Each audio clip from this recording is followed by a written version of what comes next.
Late Night, Iain Lee on Talk Radio. We have ways of making you talk.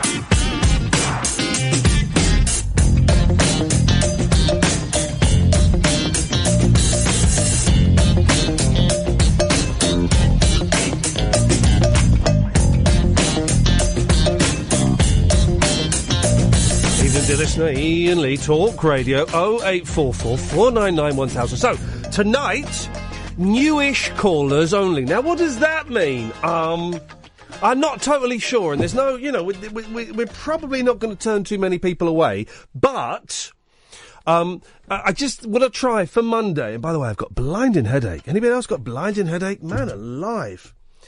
Borderline migraine, guys. Borderline migraine. What does it mean, newish callers? OK, so not completely new callers, although, yes, it can mean that. But I suppose if you've called me, 3 or 4 times ever, that's kind of newish, isn't it? That's kind of newish. 3 or 4 times ever. Or maybe you used to call me a lot, but 5 or 6 years ago. That would still count. If you haven't called me since then that would still count as a kind of newish caller, really. So, newish callers only. The way it works, I'll sit here and I'll talk nonsense for a bit. You can call in about the nonsense that I'm talking about, or you can call in with your own kind of nonsense if you want. It's as simple as that, really. Where's my computer? My computer has gone completely to cock tonight, which is why there was a little delay at the start. It was my computer. I don't know. This computer is already authorised. I want it to... it won't play the song I wanted it to. So, the way it works is you dial the phone number, 0844 499 1000, and we call you back. It's kind of as simple as that, really. I had Catherine, come in and turn your microphone on. And there's a... hang on a second. I'll take that one. Hang on. Yes, line 1. No, there we go. It first came off the rank and it's crashed. It doesn't matter. It doesn't matter. It's a bank holiday, guys. It's a bank holiday. It's going to be one of those shows. Bank holiday shows are always, even my chair isn't right, are always a little bit looser than normal shows. Just a little bit kind of looser than normal shows. And I'm just really wondering, maybe if I purchase that, then that might do it. So, I will sit here, I will talk about stuff. You can call in about it or not. It's as simple as that. 0844 499 1000. Alan. Hi, Ian. Love John Pointless. Well, did you think I was a racist? No. Okay. I thought you were brilliant. I mean, Mum was glad to put a face to the voice. Who was? Your mum? Yeah. She should know my face by now. I suppose we have the lights off when I'm there. No, I told her all about you, but she's never seen you before. Oh, well, there you go. Did you... the thing is... I got a lot of flack for my appearance on Pointless, and this is one of the things I want to talk about tonight. I got a lot of flack because people accuse me of being a racist. No, I don't think so. Even the bit where I blacked up and did that funny voice? No, you were brilliant. No. You and Checkers were an unbeatable pair. We were literally unbeatable, hence we won. The thing is, Alan, tonight's show... Yeah? Did you listen to the introduction? No, I was too busy following the snooker because it's a double for Leicester tonight. Right. Because Leicester City won the football and Mark Selby's winning them the snooker. Yeah, you've again, if you want to discuss that, you've kind of come to the wrong place. Dun, dun, dun, dun, dun. Sorry. No, it's okay. But it's newish callers only, Alan. Sorry, mate, I forgot. Yeah. So... Sorry, mate. So it's okay, but it means I'm going to have to cut you off. Okay, bye. There we go. Cut him off there. People are asking, where's the Periscope? We're not doing Periscope tonight. If you go to facebook.com... /Iain Lee. We're going to do it on there, but I'm having, as I often have, terrible trouble logging in to the Wi-Fi here so that I can stream it. While we're waiting for that, let's go to Pete. Yes, Pete! Hello, yeah, I saw you wanted to talk about Civil War and why it was bobbins. First of all, Pete, are you a newish caller? I am. I called in once to talk about time travel, and then I spoke to Jake briefly. Oh, yeah, and if you remember, Pete, I destroyed you about time travel. You did. I suspect, Peter, I'm about to destroy you about Captain America: The Civil Wars. Well, I'm kind of on your side. I mean, I don't know what you disliked about it yet, so we might disagree. I thought it was really, really boring. See, I don't know if I'd go that far. I felt like the first 2/3 were building up to a really good film.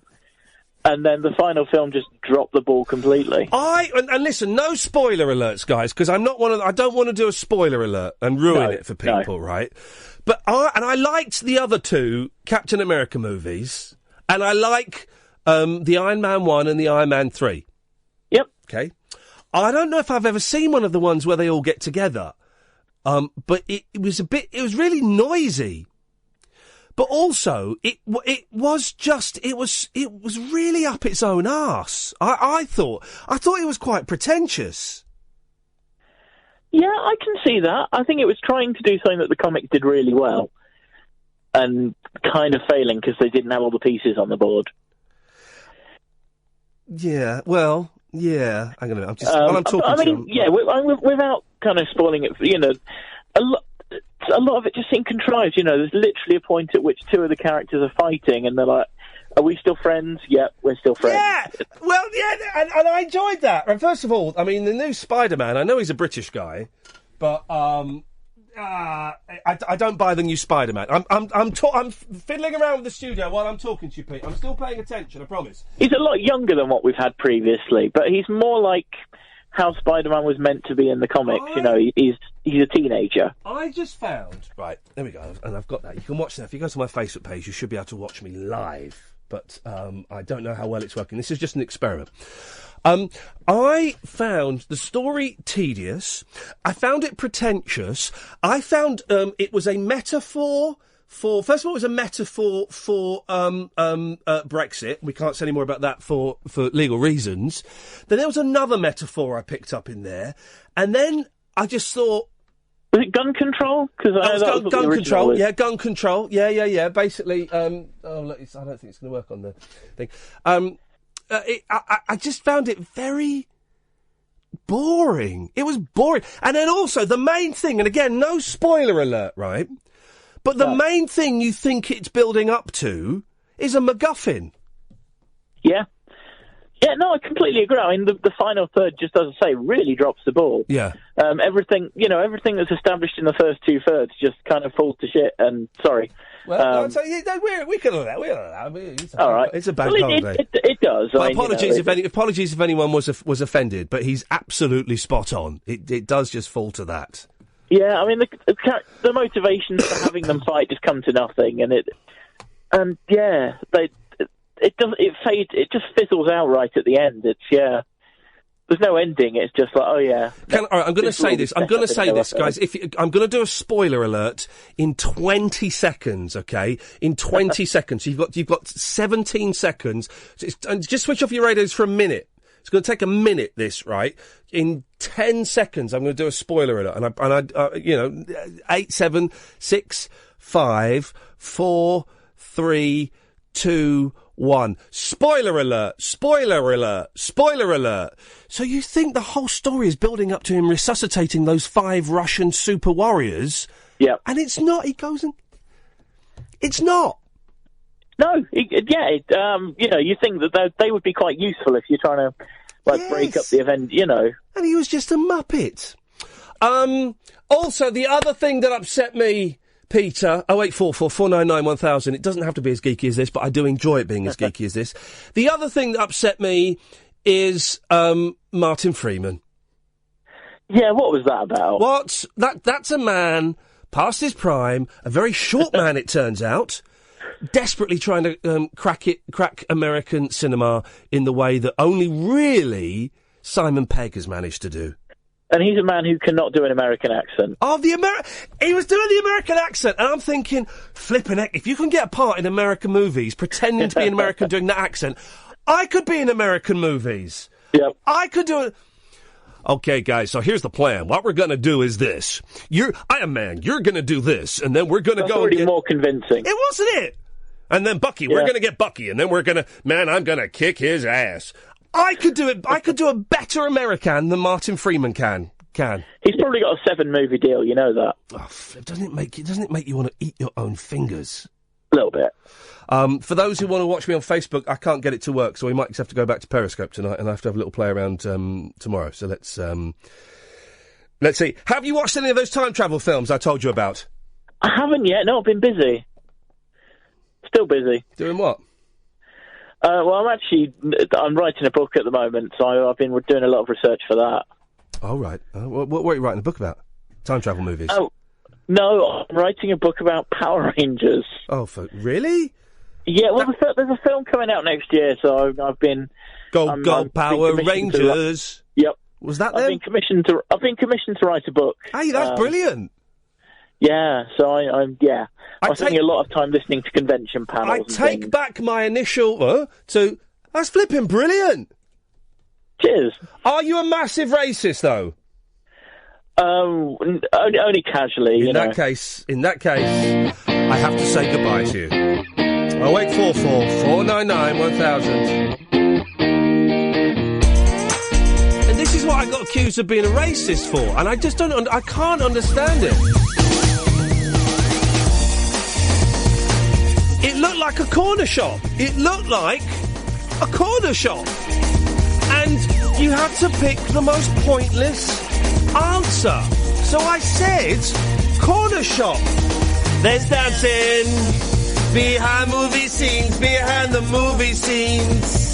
Sadie Rani, she's the one that keeps the dream alive from the morning past the evening till the end of the light. A brim full of Asher on the 45. Well, it's a brim full of Asher on the 45. Brim full of Asher on the 45. Well, it's a brim full of Asher on the 45. And dancing behind movie scenes, behind those movie screens. Asher Barshi, she's the one that keeps the dream alive from the morning to the evening till the end of the line. Brim full of Asher on the 45. Well, it's a brim full of Asher on the 45. Brim full of Asher on the 45. Well, it's a brim full of Asher on the 45. Everybody needs a bosom for a pillow. Everybody needs a bosom. Everybody needs a bosom for a pillow. Everybody needs a bosom. It's not racist. Not racist at all.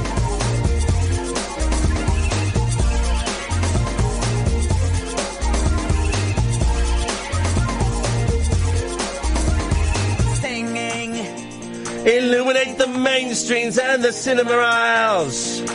We don't... Oh, no, hang on. Yeah, now, we don't care about no government warnings, but their promotion of a simple life and the dams they are building. Brim full of Asher on a 45. Well, it's a brim full of Asher on a 45. Brim full of Asher on a 45. Well, it's a brim full of Asher on a 45. Everybody needs a bosom for a pillow. Everybody needs a bosom. Everybody needs a bosom for a pillow. Everybody needs a bosom. Everybody needs a bosom for a pillow. Everybody needs a bosom. Everybody needs a bosom for a pillow. Everybody needs a bosom. Everybody needs a bosom. And there's not really much else to the song, it turns out. I spent quite a lot of my day learning this song. And, well, it turns out it's a little bit rubbish. Is that racist? I don't know. And then he just does the same thing again. Brim of Asher on 45. Well, it's a brimful of Asher on 45. Brimful of Asher on 45. Well, it's a brimful of Asher on 45. Everybody needs a bosom. It goes on and on and on. Everybody needs a bosom for a pillow. Everybody needs a bosom. Everybody needs a bosom for a pillow. Everybody needs a bosom. Everybody needs a bosom for a pillow. Everybody needs a bosom. I'm a massive racist. Racist. I'm a racist. Massive racist. I'm a racist. And that's enough of that. So it's on Pointless, and if you saw it, well, you know, don't you have better things to do with your Saturday evenings? I've never really watched it, and I made a point of sitting down to watch it. A, because I hadn't watched it, I hadn't seen the episode, and B, because it was very rarely that I'm on telly. It reminded me of the late 90s. I thought I'll have some of that. And my boys were there, and my boys were not particularly interested to start with. They didn't recognise me because I didn't have a beard. Which one's you, Daddy? What? Which one's you? That one there, you plum. That doesn't look like you. Come on, man, it's me. So we sat down and watched it, and it was all jolly japes, and I thought, that was quite a good performance. I was quite funny on there. 0844 499 1000, by the way. I thought I was quite funny. I made myself chuckle, a little bit of theatre with getting the wrong answer, and I joked on Twitter. Here comes my casually racist answer, right? You had to guess obscure bands. By the way, you can call in at any point to talk about anything you want. 0844 499 1000. You had to, the premise of Pointless, and thank God they cut the bit out where they cut the bit out where I had to get them to explain it to me. Right at the start, I was the first one to answer a question. It says, so Ian, here we go. And I said, I'm really sorry, Alexander. I'm not being dumb. Can you just remind me again what I have to do? Because I hadn't really seen it. I didn't really know what the premise was. And the premise is you get the answer with the lowest. It's like reverse Family Fortunes. If they'd have said that, I'd have gone, boom, I'm in.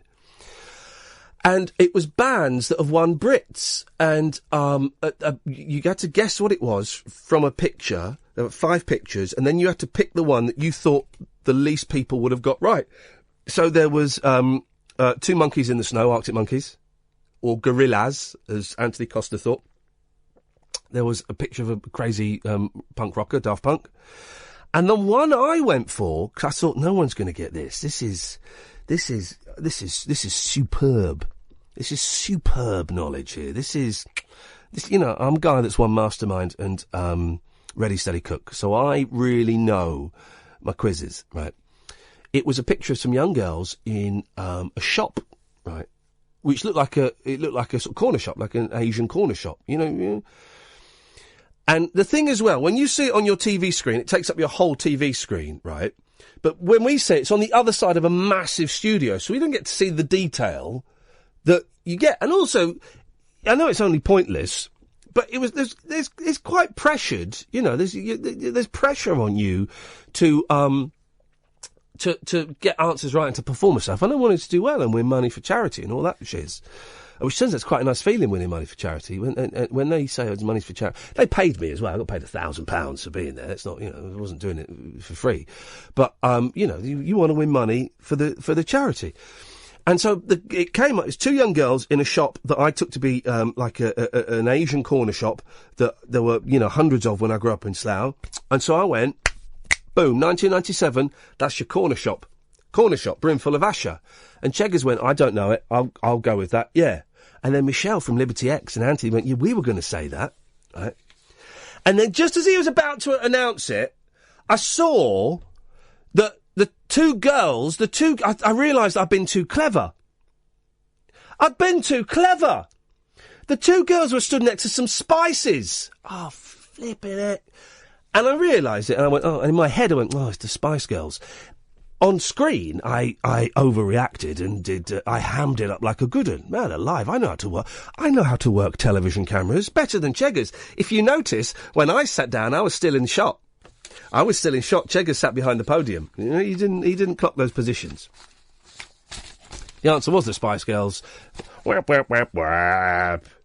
Disappointed. We didn't get that question right, but we got through to the end and we won. Next thing I know, got to have some supper. because we're posh. And then I started getting tweets. Oh, turns out you're a massive racist. Huh? Bit racist? I said, no, that wasn't really racist. And someone sent me a link for The Sun online. Keith Chegwin and radio presenter Iain Lee have been slammed. Unbelievable racism. Twitter slams Keith Chegwin and Iain Lee for corner shop answer on Pointless. Is that right? We went into the story.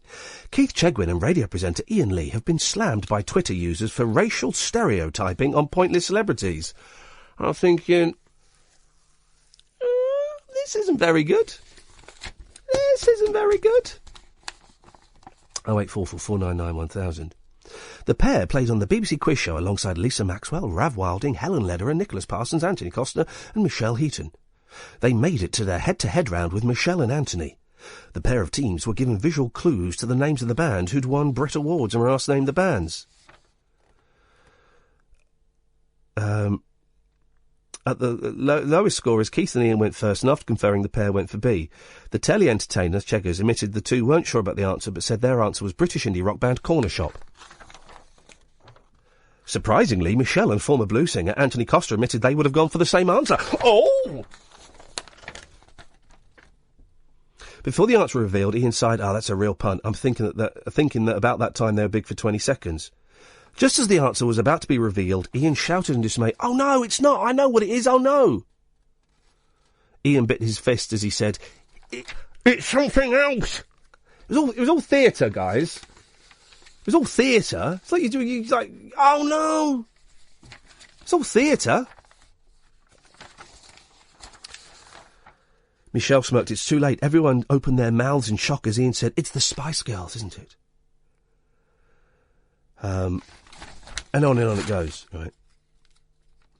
Then it's got loads of tweets from people. Then the whole story is based on about a handful of tweets, about 5 tweets. Cheggers guessing the visual clue of Asian girls in a shop selling spices as corner shop. Orcs. Paul Burley. KJKG. Cheggers saying corner shop when he sees 2 possibly Asian girls at a counter really says it all, to be honest. Flippin' heck, I'm thinking. Bit racist of that guy to go for corner shop when there's 2 Indians in the picture. I didn't notice they were Indians. I saw 2 girls. Mark Rafferty. Have we just seen serious racial stereotyping on British TV? Flippin' heck. Now, luckily, 08444991000, Callum, we'll stay there. Luckily, I went to the Sun online, and all the comments are basically saying, grow up. This is nonsense, right? This is nonsense. And I was upset, and I kind of went on and I said, look, I'm not a racist, but... I'm not a racist, but... some of my best friends have met a black person once, and they said they were very, very nice. I'm not a racist, but... No. Anyway, then in the morning I get up, right? Bear with me, Callum. Okay. Did you see this Pointless? No, I didn't see it, no. Are you a racist? No, I like everybody. Okay, everybody? Yeah, well, most people I get on with, I don't see people as... I just see people as people. I either get on with them or I don't. Black people? I know a lot of black people. I think Chinese people? Ever met a Chinaman? I've met Chinese people, Indians, Australians, I've met all across the board. Pakistanis?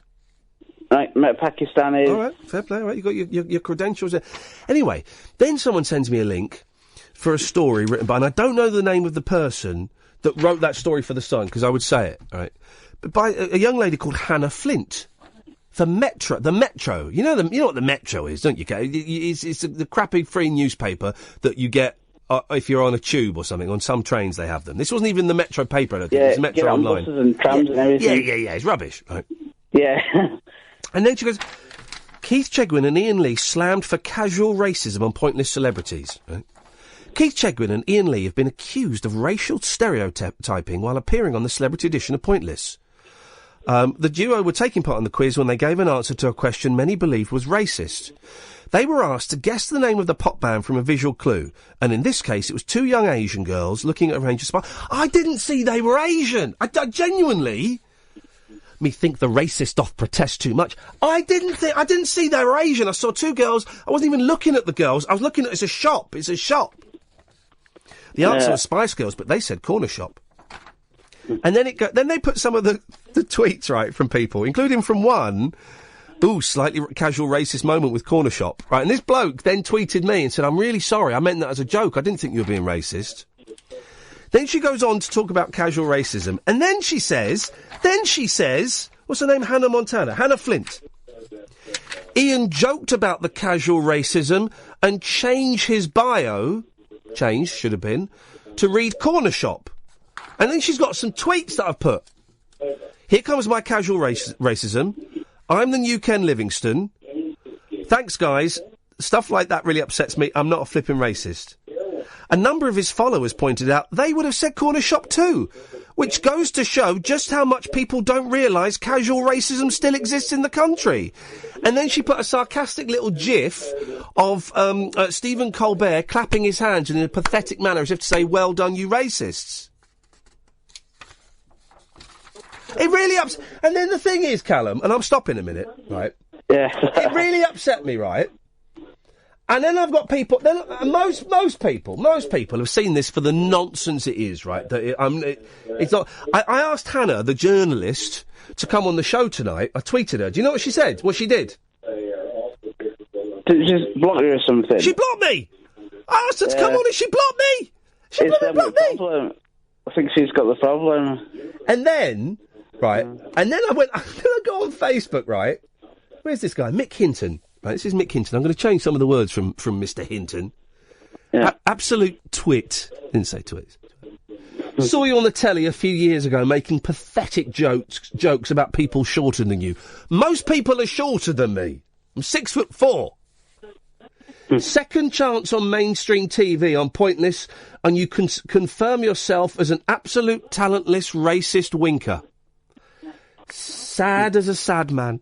Sad as a sad man. And I'm thinking, you can't just go around. So now, when you Google racism, I'm the image that comes up. Me, liberal lefty, let them all come over here and, flipping heck. Someone's texted, you weren't racist, but you were pony. I'll give you that. Yes, I'll have that. But I'm not a racist. I'm not a racist, Callum. No, you don't sound racist. There's too much at racist card. It's too much of racist card. Everybody needs a bosom for a pillow. No, everybody should get on. I want... Now, if I say I want more of them over here, is that racist? It might be, actually, yeah. You've got to be so careful these days. You can't win either way. You can't... It only seems to work one way, though, like racism and sex, and they can say stuff against us the other way around. Well, then, isn't it funny you say that, right? First of all, this Hannah Flint, had made quite a few ageist jokes. So it's okay to be rude about old people. All right, that's fair enough. All right. And then Corner Shop, the band, tweeted me. Yeah. What did they say? I'll tell you what they said after this. So Corner Shop then tweeted me. This weekend has been so stressful. You're not racist. You're just a stupid white twonk. Now, I'm out walking the dog when I get that. And initially I posted, boom, that's made my day. Then I deleted that almost immediately. Because then I thought, hang on a second. If they're throwing around an insult that's got the word white in it, if I tweeted that the one of them was a stupid brown twonk, that would be racist. So now Corner Shop are being racist to me. Corner Shop! I stole their album once. From a place I worked at. Didn't listen to it, didn't like it very much. I listened to it once, didn't like it. Turns out it was only the Fatboy Slim thing that made it good. But, and then I got into an argument with someone saying, well, yeah, that's right, because white people have suffered the same oppression as black people. I said, it's nothing to do with oppression. We should be on an equal footing. He said, yeah, but we're not on an equal footing because you're white. This wasn't with Corner Shop. This was some random, who I suspect was probably white. Poor Callum didn't call up for any of this. He's getting it. Callum, you're acting as my therapist. I'll give you 60 quid at the end of this phone call. I won't. and then he said, and I said, well, we should, but we're not on a level playing field because you're white. And I went, well, but then, and I did a really clever tweet. What did I say? It was really clever, actually. I remember sending it thinking, yeah, it's clever. I said, so you maintain, I can't remember what I said, but imagine me doing a really clever comeback, Callum. That's what I did, and that shut him up. He probably got bored. Yeah. I'm going to spare you this. I can hear how uncomfortable you are, Callum. What did you call in for? Well, I called it about something else because we could talk about anything. Talk about anything you want, boss. Have we ever spoken before? No, I don't think so, no. You don't think so? Across radio station. Oh, brilliant. How did you come across it, Callum? Just on digital scanner. I was just flicking through and it come up. Literally just now? About a few days ago. Oh, fantastic. What have you listened to? I listened on Saturday to a few different shows. Any good? Yeah, I think it's a good radio station. Hey, there we go. And you were just flicking... was it a new DAB or you just retuned it or something? I just retuned it. Because I listened to 5 Live a lot and BBC, but they don't have as much fun as this. No. Well, poor bugger, it's his first time. Is it your first time you've called in? I called in earlier about something. Hey, this is good. No, listen, we like you. You're welcome back. Spread the word, Callum. But don't... Oh, I swallowed a lot of air there because I'm getting emotional. My show generally isn't about casual racism. Tonight we're talking about Captain America, being caught having a tug, and jobs with sticks. Yeah. So, but also, and look at me trying not to scare away the new person. Anything you want to talk about, Callum? I rung in about a website I found because I'm actually diagnosed autistic, and I met a friend in town in Sheffield, and it's called Space Station Plaza, and you put your date of birth in, and it gives you a kin number reading. It gives, mine's kin 34, White Galactic Wizard, it's to do with Cosmos, and every diagnosis is to do with personality. There's 260 kins, and I'm into all that galactic... Hang on a second. Explain that again, Callum, because my brain is a little bit fried tonight. It's been a long old day. So what is it? It's a website? Yeah, just Space Station Plaza on Google. Yeah. And you type in like your birth sign and stuff? Yeah, you put your date of birth. Yeah. And it's gives you a galactic star sign with Cosmos. It's not Zodiac, it's the Cosmos itself. And ancient Greeks discovered it's Mayan's time, not mechanical time like what we're in now. It's ultimate, and I'm into all that. So what has it told you about yourself? All my diagnosis of autism and everything is actually with that, so I wonder if it is autism or something else, whether that's just a medical label. Oh, hang on a minute. I found out truth about things. Sorry, go on. No, go on. So what? You've been diagnosed as autistic, have you? Yeah, from by age of 7. I'm 26 now. Okay. And it's like finding your true self, and it's big, all my personality. It's really weird. I wouldn't go against my medical diagnosis of a condition because I typed in my date of birth into a website. No, I just find it fascinating. Yeah. It's just good to look at different angles on things and be open-minded. Oh yeah, definitely. So if it says you're not autistic, what does it say you are then? It says I'm a kin 34 kin number and a white galactic wizard. A white galactic wizard? Which is all to do with knowledge and knowing things. What's this website? I want to find out what I am. I'm probably a high white wizard as well. What's the website? It's Space Station Plaza. Space Station Plaza? Yeah. Space Station Plaza. Here we go. Space Station Plaza .com. I'm in. I'm on. Yeah. Let's have a little look-see. It's all in Russian. Oh, you need it in English. I've got some of it in English. All right, where do I enter my data? It's usually on top left-hand side. Here we go. I'm wondering if I'm a white wizard as well. June the 9th. Probably will be after this weekend. 1973. Here we go. That's right, I'll be 43 very soon. Hey, kiss it! I'm a red crystal earth! Oh, yeah. Hey, I'm a red crystal earth! My dad's a red crystal. Tone 12 crystal. Yeah. Universalise, cooperation, dedicate, tribe 17 earth. Yeah. Evolve, synchronicity, good album, navigation. Here's my affirmation. I dedicate in order to evolve. I universalise synchronicity. I seal the matrix of navigation. With the crystal tone of cooperation, I am guided by the power of universal water. And then it says, here's the thing, then it says sign up as a passenger. A passenger for what? I'm going to click it. Yeah, go on then. I'm clicking it. Sign up to be a passenger. There are 4,234 passengers. I'm going to put my name. Iain Lee. My email, ian@iainlee.com. My zip code, if in the US. I'm not in the US. What is on your mind? Racism. And then I've got to enter the code above, AAPA. And it says, come aboard. Come aboard. I'm coming aboard. Space Station Plaza. You've just logged in. Welcome, Iain Lee. You are passenger number 4,235. You are kin 77, Red Crystal Earth. Your next galactic birthday is on the 21st of November 2016. Put it in your calendar. Yeah. There are only 203 days until your galactic birthday. Thanks for supporting universal peace and galactic harmony. We'll notify you as updates come available at spacestationplaza.com. Hey, that's all right, isn't it? It's good, isn't it? Yeah. It's all right, that. Well, thanks for that, Callum. I appreciate that. All right. Cheers, mate. Take care. I feel like a relative tonight. Have a good show. Yeah, ta-ta. Bye-bye. There we go. Bit worried about what I've just signed myself up for there, Russ. Little bit worried as to what I've signed myself up for there. Sub the space station, mate. Babe station's better. Hey, flipping heck. Now, Russ. Yeah, I know. I'm bucking the trend. You're bucking the trend. It's newish callers only. Well, my name's actually. It's not Russ. It's. I live down the road from him. My name's Big Rog. Oh, right. I'm a mate of Russ's. It's time to call up. New caller. Go on then, Big Rog. I'm going to give you 60 seconds, Big Rog, because you sound vaguely familiar. Yeah, no, honestly, I'm a new caller. No, I'm just really, really fuming, mate, about what happened over the weekend on Twitter.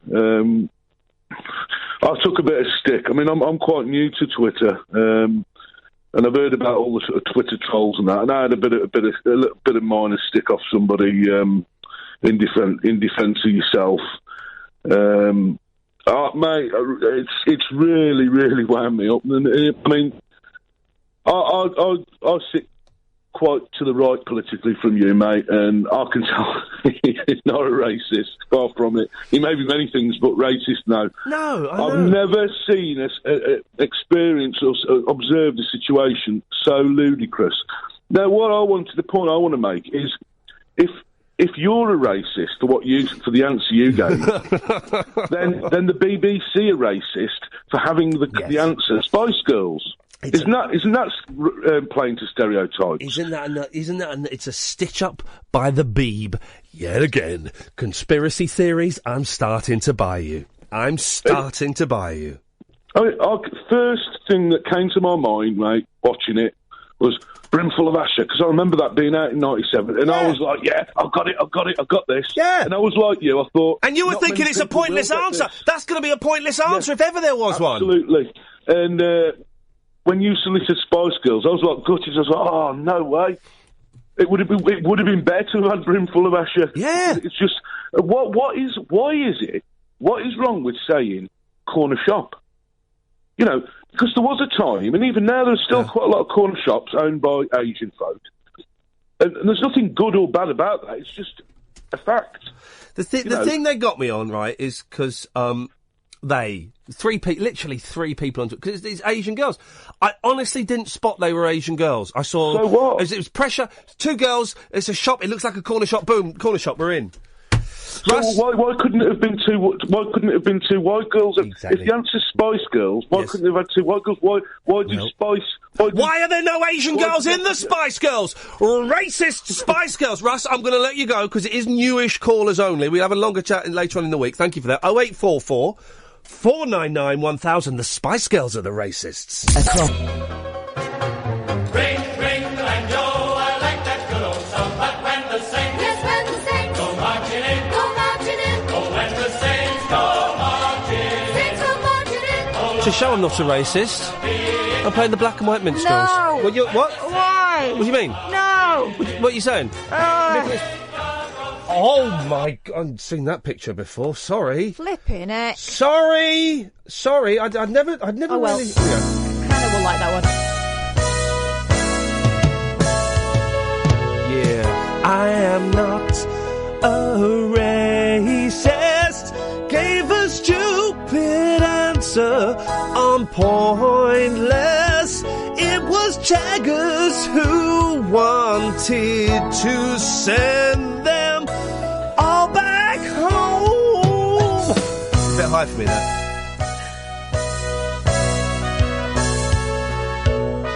Looked at the screen, and what I saw was too late. I don't know the tune to this song.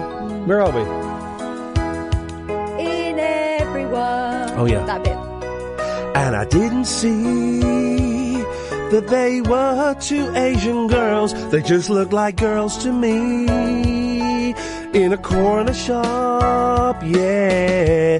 So I said, it's corner shop. And I thought I had got it really right. Then just before Alexander gave the answer, it came to me. Oh, no. It was the Spice Girls, and I was a massive tip. It was the Spice Girls, and I was a massive tip. Did some theatre, made a sound, ran around the studio, then cut some of it out, that kept the bit where I sat down. Then next day, some people had to go on Twitter. They said I was racist for saying corner shop. Then some lazy journos went on Twitter, found a story, took them 5 minutes long. They pressed send and it was gone. Went online, where I became the new Ken Livingston. Except what he said was racist. What I said was not racist. Yes, what he said was racist. What I said was not racist.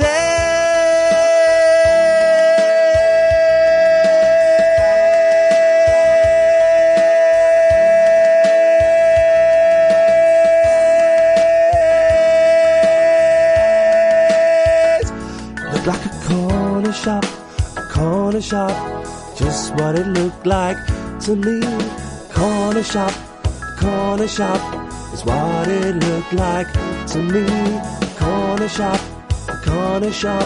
I wonder if any actual Asian people were offended or just white people.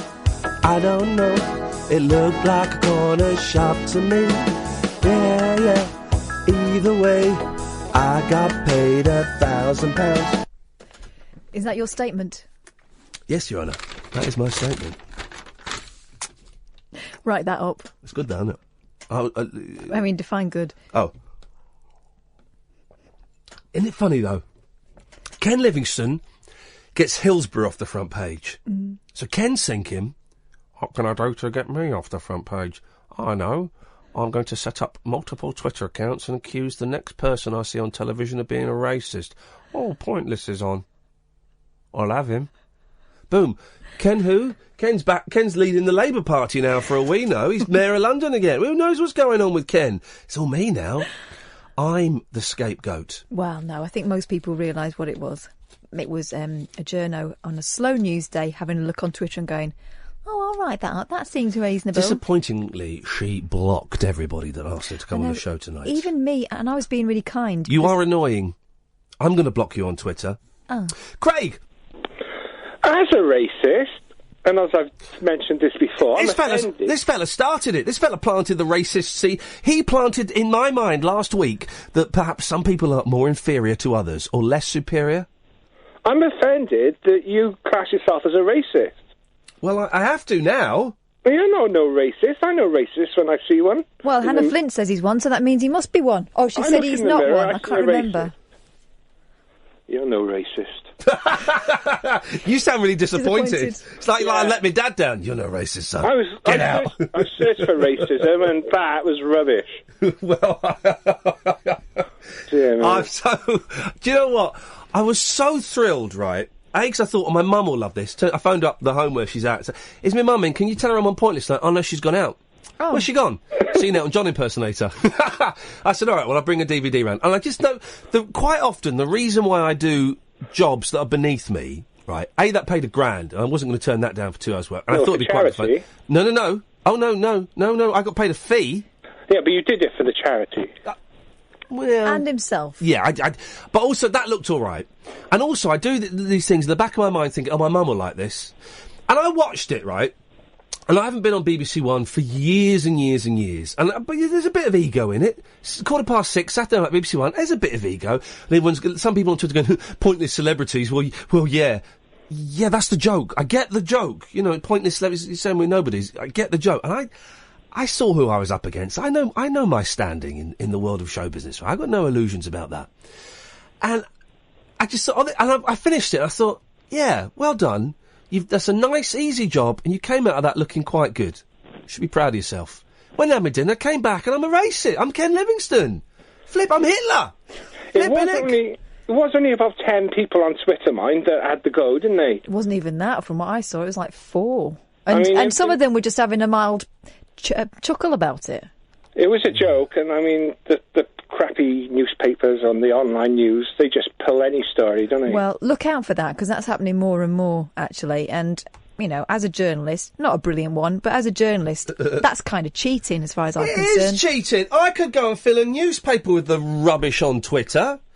And Corner Shop are racist too. Do you see the next one they sent to you? Yes, I did, and I don't think we'll be referring to that, but there was talk of wigs. Yeah. Gollywigs. Gosh. Yeah, I got a mark on my screen. It looks like a different letter to me. Yeah, well, there you go, Craig. Craig, it's nice to talk to you. Did you have anything you... Oh, listen, this is what I want to kick off, because we've got loads of new listeners joining in all the time, right? And I don't want them to listen to this and go, it's talking about racism, I might as well go back to RBC where they do it properly. Because this show is meant to be like fun and laughter in the amidst the darkness. Oh, God, what have I said? So tonight we're asking, Craig, I tell you what, do you fancy a game of Jobs with Sticks Poker? I'll go first, Kath goes second, you go third, yeah? Well, okay, but I use a stick. Well, do it for your job? Okay. For your job? Right, yeah. Okay, well, fine, well, then you can play. Here we go. Right, all right. I'll go first. I'll only have the one, though. Well, you can think of it. It doesn't have to be your job.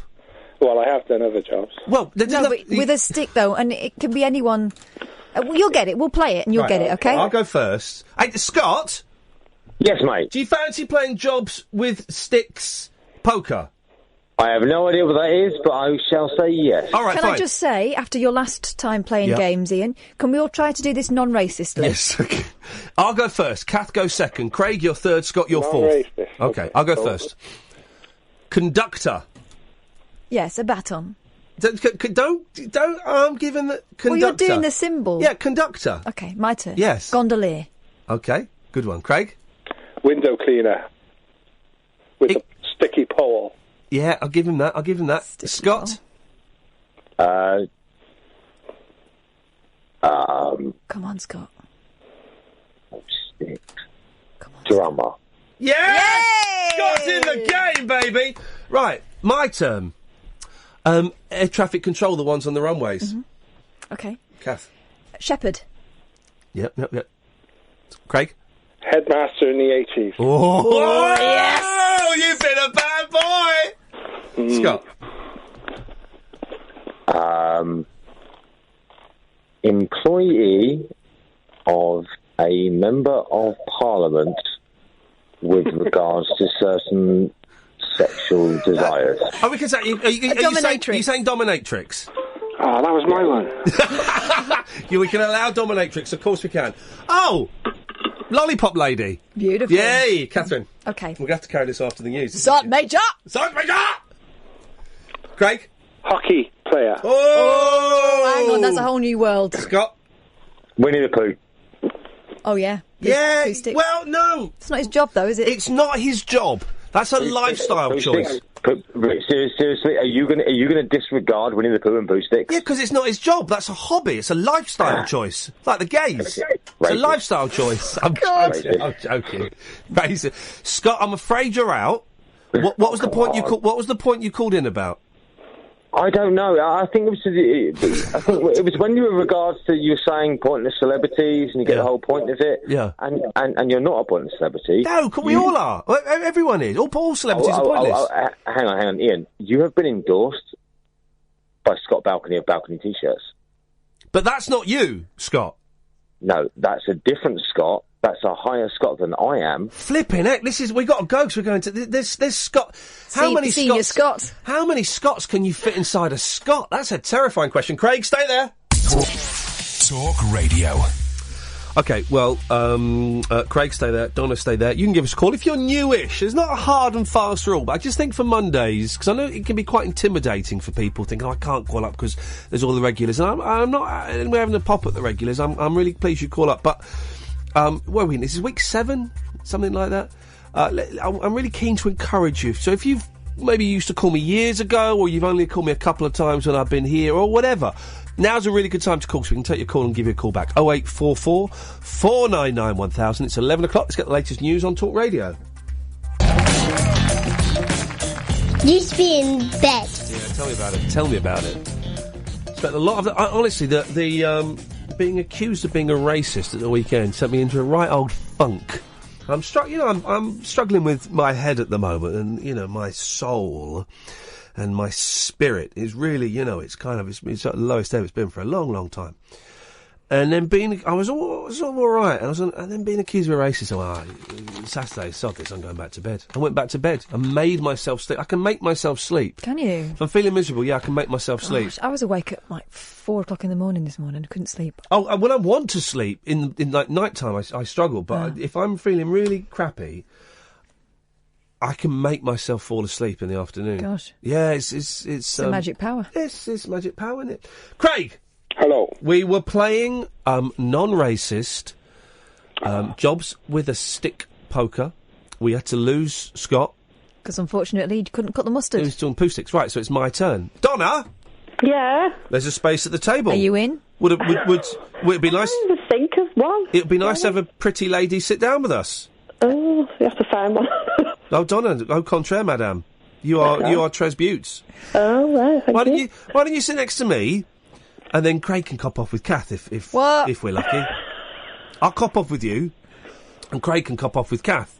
Ain't complaining. Yeah. Oh, yeah. Does that sound all right, Donna? I'll cop off with you, and Craig can cop off with my mate. Is that all right? That's a good offer. Craig, is that your foot? That ain't no foot. Well, it's about a foot. Hey, Donna, I don't like yours much. All right. Well, hang on, no, don't. Cause she's not defending you, is she? Now I'm with Craig, and I don't want to snog Craig. I don't like beard. Right. Anyway, sticks. Stick. Donna, you little minx. You fancy going? Hey, do you need a lift home afterwards, Donna? Yeah. Yeah, I'll give you a lift home. I've only got room in my sports car for one other person. That's you, Donna. Oh, right. So, Craig, you'll have to give Kath one. A lift home. Right. A lift home. I've got my bike, Craig. You can have a backie. For now. I live far though in Manchester. It's a bit too far. That's all right. You just put your head on my lap and have a little doze. Warning: he's going to run out of petrol. Hang on a minute. He's right. He's doing the sound keys that I should be doing. Of course, I know. I've got no idea where I put it. Hang on, don't worry. I think I know what's going to happen. It's going to be very spontaneous, and it's going to be.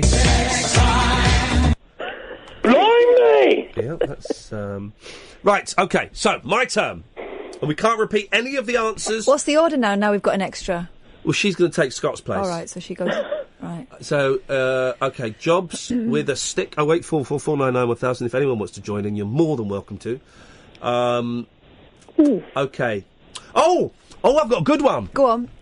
I don't know what the job is, right? Disqualified. No, I don't. No, because when I explain this, shut up, Craig. When did you stop showing off to Kath? I know. You don't need to, Craig. She doesn't like them too alpha. likes them a bit beta. Sometimes even delta. Here's the thing. It's the gentleman... Vito with a stick. Oh. Ooh. It's the job where a gentleman has a long stick with a wheel on the end and he measures the street. All right. A trundle stick. It's called a trundle stick. Isn't he a geographer? No. I'm going to say a surveyor. I'll survey Donna in a minute. Yeah, why not? Okay. I think I a don't surveyor. know. I'm having that. All right. Thank you. Your turn. My turn. Catherine. Okay. A kendo man. Blimey! She's right. Kendo man, isn't it? Or Craig. a kendo master. Craig. Jockey. He's obsessed with whips, this one, isn't he? Donna? An artist. Yeah. Well... Painter. Well, so he paints. Well... It's a stick, isn't it? A paint stick. Yeah, they're always called that. A paint stick. I'm going to give you that. Good. It's my turn, is it? Okay, sticks. Oh, caretakers at schools when they got to open the windows that are really high up. That's a good one, that, isn't it? Yeah. A punter. You know, it goes on the punts. You've had that? No, I haven't. I said gondolier. It's the same thing. It's not. Different outfit. Different boat. Donna, Different boat. Donna. Same thing, surely, isn't No. it? No. It's racist if they're different, isn't it? It's true. Fair point, yeah.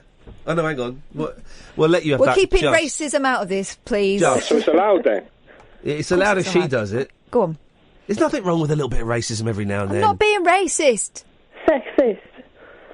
Sexist. Yeah, well, they have a stick, yes. No. Craig, it's your turn. A lion tamer. Oh. He's obsessed with whips. I don't... I was going to... Are you going to say that, Donna? A zookeeper. No. No. Yes. Why, no. Why would a zookeeper have a stick? Pointed stick. No, I'm not having that. Oh, I've got one. Thank you for that. You've just given me one. Thank you. Proud animal. Come on, Donna. I'm not allowing that. Well, I don't know. Oh, I've got one. Would you like, Donna, would you like some thinking time? It might be a while. You're cutting her a lot of slack, and we all know why. Yeah, because I hope that she cuts me a bit of slack. On a promise. Yeah, here we go. Hang on a minute. I've got some... Hang on a minute. Oh, the computer's all gone to cock tonight. I don't know what's going on. I'm gonna find you a nice little bit of thinking music, my This is a darling. nice dinner party, actually, isn't it? I mean, it's a slightly dodgy one. I hope you don't mind that I've left the heating on very, very high. Come dine with me all over again.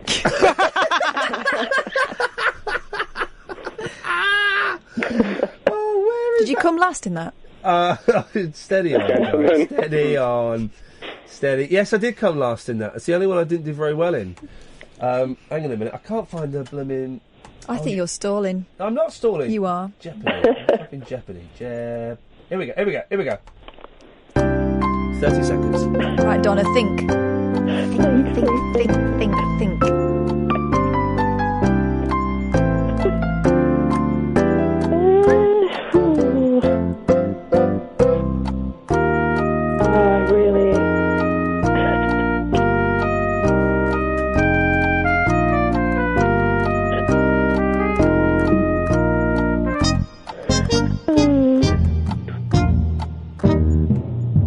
Time's up, Donna. What have you got? What job with a stick? Oh, that's Murder, She Wrote. Hang on. Go on. I can't think of anything. Donna, we're going to have to say goodbye. What did you call him for? We're not going to... him about Captain America. Oh, go on then. What did you reckon to it? It's rubbish, isn't it? Rubbish. Absolute. Do you like the other Captain America movies and the Marvel superhero movies? I do, yeah, I do. Hulk's my favourite, or Yeah. Spider-Man, and the Spider-Man was disappointing. Well, he's the totally. new Spider-Man. No spoiler alerts, because the people I don't do that, but he's the new Spider-Man. I know, in the very loosest possible sense, the Spider-Man's dad in real life. He's English, the Spider-Man now. Spider Dad.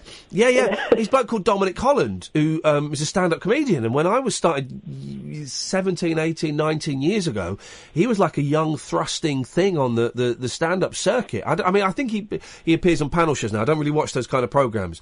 But I bumped into him the other day for the first time in years. I went, and we were like doing that, how are you? What are you up to? He went, My lad's got a part in a film. I said, oh, that's brilliant, mate. Well done. I think it was like some crappy little student film. I said, what film's that he's in? Oh, he's the new Spider-Man. Well done, mate. It was so tedious, this film. There was so long. It's just the battle went on too long between them all, and the plot was just... the battle at the airport as well. The battle at the airport was pointless. I was a bit worried because there was nobody in that airport, but then where were all the people? This is what I was thinking. There was no jeopardy because it would have been better if, like, when Captain America punched Iron Man went flying, right, and then the Black Iron Man, and I genuinely don't. There's a Black Iron Man. Yeah. What's his name? Fist. He's putting casualty. He's calling you racist. That guy. I can't think of where I've ever seen him before. Well, who is the Black Iron Man? What's he called? Anyway. Morgan Freeman. Yeah. Oh, now he's racist. Stop it. If he had to go on and fly some kids out of the way to protect them and stuff. I liked Ant-Man. Ant-Man was good. Yeah. Well, the Black Panther. Black Panther was good. Black Panther, he was called the Black Panther. Not being racist. No, not being racist. I am the Black Panther. Yeah. You killed my father. He was a prince. I am the prince of a made-up place, and I will now come and kill you. I will avenge my father's death. It's all that stuff. But it was rubbish, wasn't it, Donna? Yeah, I thought Scarlett Johansson, she was good. Oh. She was all right. Yeah, I thought... now, which one is she? Is she the one that can... Black Widow. Black again. Oh. We'll say bye-bye, Donna. Can I be your racist correspondent? No. We've not finished with this stick game. We need someone to come and sit at the table. I think I see someone coming into the casino from the distance. No, but they've stopped to take a phone call. But luckily, Id will keep trying them. I can see somebody in the distance. Oh, yeah, someone's just walked into the casino. Over here, fellow traveller. Come join us. They're walking over. It's quite a long walk. It's not Limmy, is it? Fellow traveller. Yeah, that's Limmy's coming on soon. Have I mentioned that? He's coming on very soon. That's brilliant. He does a brilliant character. Greetings, traveller. You join us. And he's doing like a premium rate phone-in number, or like on a TV show where he's like, you can't explain it. Greetings. Oh, he's made his character. He does online Dark Souls. He does it on Twitch. Yeah. He's made his character look like the guy. I keep showing Kath all of these Limmy sketches, and you don't laugh once. But I laugh inside. Yeah, and I don't laugh outwardly very much. Oh, you do. I'm a very miserable woman. That crushing feeling you get, Craig, when you show someone you're close to what you think is one of the funniest things you've ever seen, and they watch it, and it's like 4.5 minutes long, and they go, yeah, that was all right. I'm Mancunian. Donna would understand, but she's gone. You've seen her off. All right, we're going to carry on playing on our own then, because right. It looks like Rob, our fellow traveller, has disappeared. Whose go is it? Mine. And you go... Hang on a minute. Sam? Hello, you're right. It's newish callers only. It's new... I know, but I want to talk about films. I can't. You can call in tomorrow. I'm going to have to cut you off. Oh, I'm being strict now. I've got to cut them off. Newish callers only, guys. Fair's fair. All's fair in love and war. Right. I tell you what we'll do. We'll take a break and then I'll come back with I've got a good one. It's javelin. Talk Radio. Intelligent. 0844 499 1000. The way it works, you call up and we call you back. At the moment, after midnight, we'll change it. Hey, we're playing Jobs with Sticks Poker. It's my turn. Craig. Hello. Did you hear about this fella called They Call Me DSP? Oh, dear. Again, talking about Limmy, this is how it was brought to my attention. Limmy, he was on Twitter, right? Everybody shuffling. So yes, you do know. And the poor bloke, right? And he's got like 23,500 followers. He's a gamer. I don't know. He's a gamer. Certainly is. And he was he's playing solo. He was knocking one out. He's playing with his joystick. He didn't realise his webcam was on. And it was streaming live. Oh, God. And loads of people saw it. Oh. And it is the 21st century equivalent of your mum coming into your bedroom. We were talking about this the other week. My mum came into the bedroom once when I was about 16 and I had to hop across the floor. Awful. But I sent him a message asking if he'd like to come on the show. I said, look, man, and he's been making jokes about it online because it's all he can do, right? He must be humiliated. And I said, Phil, do you want to come on the show and own this? We've all been in a similar position, brother. He's not got back to me, as I expected he wouldn't. Might be busy. But I suppose the two questions spring to mind. The obvious one is, have you ever been caught, have you ever been caught, we can take it away from masturbation, have you ever been caught doing something you shouldn't have been doing? And secondly, what have you seen online that perhaps you weren't meant to see? There's this thing, isn't there? They say, I remember at Three Counties people would cover their webcams because they thought, there was a rumour, wasn't there, that people could hack your computer and activate your webcam. Yeah, I thought the Russians were doing it, and they were doing baby cams as well. Baby cams? Yeah. Babies. There's a subreddit on Reddit about it, where it gives links to all the ones that are available. Hang on a minute, you're telling me I could actually now go and look at someone's webcam without them knowing? Yeah, the ones that are public are like public cams, which are movable. But yeah, if you... Well, hang on a minute, those are webcams. Yeah, I know, like you can go and watch Abbey Road, but I'm talking about... There is a Reddit, subreddit on Reddit about it. I literally... No. There's a thing. Did you read it? No, it's not my bag, but... Being a pervert? Well, yeah. It's not that type of pervert, yeah. But so I don't believe, right, that you can turn on someone's webcam without them knowing. Come on. If they're not looking for it, then they're not going to notice, are they? I do not believe it. Well, if hackers can take over computers, they can then get into anything. Hackers, to take over your computer, they need a little bit of help. That's why they phone up. Yeah, but it's kids, isn't it? They'll open attachments on emails. I know they don't use emails, but kids don't use emails. What do they use? Gmails? If you look on YouTube, there'll be a 7-year-old kid showing you how to do it. I bet you. They know everything. Those kids. This poor fella. I know, gosh. Oh. I feel he's so... I mean, humiliated. I felt a little bit sorry for Ian both in that time, but he'd done that on purpose. And now every time I see him, I can't help thinking of that. That terrible. Oh, and he's written all these grey things. Elephant. He's joking about it and saying, poor it's lad. funny and I look hilarious and how long until you think this whole thing will blow over? I'm thinking only a few short decades or so. Lad. You've got to own it, though, haven't you? I saw a spooky ghost. How else would you react? And then this one here. Where is it? He's written ectoplasm. Oh, God. Someone's written a poem for him. There once was a streamer named Phil who had some spare time to kill. When he noticed the live webcam, he startled and said, "Oh, damn, who's going to pay the dry cleaner's bill?"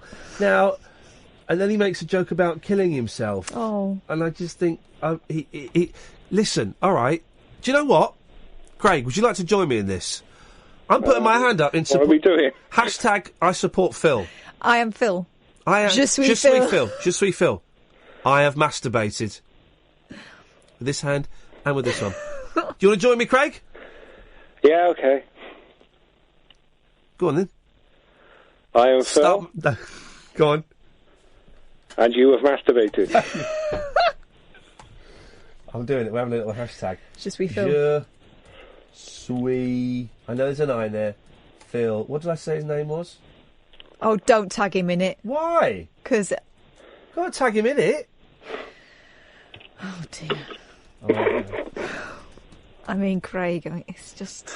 Well, I'm not going to do that. I'm not going to type that. That might be a bit... Right. Hello. Greetings. What is your name, young lady on line 9? Is that me? It's you. Hello. I wanted to talk about the Twitter thing. Is that all right? Oh, yeah, go on then. Yeah. Do you want to play a few rounds of jobs with a stick poker first? Oh, I've got flu and I can't think of a single job. Oh, flipping heck. Sorry. That's all right, go on then. I've tried. What's your name? My name's Irene. Hello, Irene. Hello. I just wanted to talk about it because I've been following the discussion, and it just struck me, that journalism seems to have degenerated into something where, you just follow a couple of nutcases on Twitter and you write an entire piece about it, and it's not exactly, Woodward and Bernstein, is it, hiding in garages and trying to find out, proper research and all that kind of thing. It just strikes me how degenerate it is, really. And people... Go on, sorry. No, so just to interrupt, when I'm not a journalist, I'm just a bloke, right? Yeah. When I started at the BBC local radio about 5 years ago, 4.5 years ago, whenever it was, right, there were journalists there. And journalists would come in and say, I'm working on a story, I haven't got it yet, but I've heard from someone that this member of the council is actually spending £10,000 more than he needs to. I need to make a few more phone calls, I'll have it for you next week. Yeah. And then loads of people would do that, and I thought, wow, this is so exciting. By the time I left... and Kath will remember it better than me, because I don't really pay attention to those meetings, it was people saying, well, I found this interesting thing on Facebook. Yeah. What apparently is happening? And it was... And I used to chuck them out. We used to have these news meetings, and I'd sit there, and it was up to me to decide which story we did, and we only did 3 stories an hour, so they had to, I had to make it count. And I would chuck out anything that was just people annoyed on Twitter, because if you want to find annoyed people... You go to Twitter, but you need to look at the big picture, and it's just lazy. It's sitting in an office, twiddling your thumbs, and it takes 5 minutes to bash that out, but it shows nothing, it proves nothing. Well, the thing that I find upsetting is that it seems like since the Jimmy Savile thing that people seem to, or journalists seem to think it's okay to just throw labels at people really randomly, that you can just go, oh, you're this or you're that, you're anti-Semitic. There's no nuance to it. There's no subtlety. Research, with no thought. And, they do it with no regard for the fact that they're destroying somebody's life in the meantime, and I'm really glad that you've taken ownership of this tonight and you've stopped being It really upset me. It really upset me, and I was debating with myself whether we mention it on air today. I wasn't even going to mention it. I think you have to, because you're at the centre of this thing, and it needs calling out. It was, really does. What's this young lady's name? I can't... Hannah Flynn. The thing that one of the people that sent the tweet, the original tweet saying, gosh, that was a racist answer, he messaged me saying, I'm so sorry, I just seen my tweet in the Metro. I don't think it was racist at all. I was joking when I said that. She didn't even contact them, did she? And to me, it's like the equivalent of sitting on a bus and asking people what they think about something and then writing an article about it. But it's writing an article that's extremely damaging. Yeah. It's not just saying, what do you think about red flowers or yellow flowers? It's writing something about race and that could get you, into trouble somewhere in your private life. Yeah. With no regard for your, safety or whether there's anything in it. And, it strikes me that, anything that could be written on a toilet, which this could, is probably not worth taking seriously. And I've experienced it before. Again, at the BBC, I said something on air that perhaps I shouldn't have said, but it got taken completely out of context, right? And the BBC didn't back me up. I basically was arguing with the producer, and I said... It was a pretend argument. Pretend argument. And I basically said, right, you've been demoted. You're going to go and work on a weekend show with no listeners. Go and work on the Black and Asian show, right? Yeah. Which is, and I just dawned on me the other day, right? I was left to hang out to dry. No one at the BBC management said, yeah, that's what we called that show, which they did call that show up until that point. Yeah. Basically, a journalist who didn't like me because I'd upset him heard this, thought, oh, this is gold, called up a race relation board people and said, what do you think about this? They went, well... If he said it like that, then I suppose, it's bad. yes, I suppose some people might find it offensive. We don't really see a problem with it.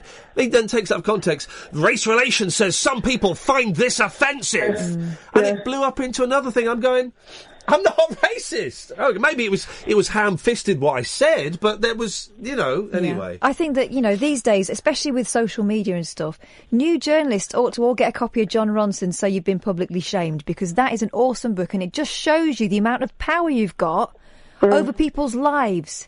And, I think that I'm trying to give these journalists the benefit of the doubt. Maybe they're young, maybe they're inexperienced. I think they probably knocked that story out without thinking too much about the repercussions. But it's so damaging. It's so damaging. Then you wonder, is that what you become a journalist to do? Is that what you went to journalism school for, so that you could sit on Twitter and... I'm pretty sure they did. People, fair enough, people have got their views, whatever, but, to write an article about it and make that a public...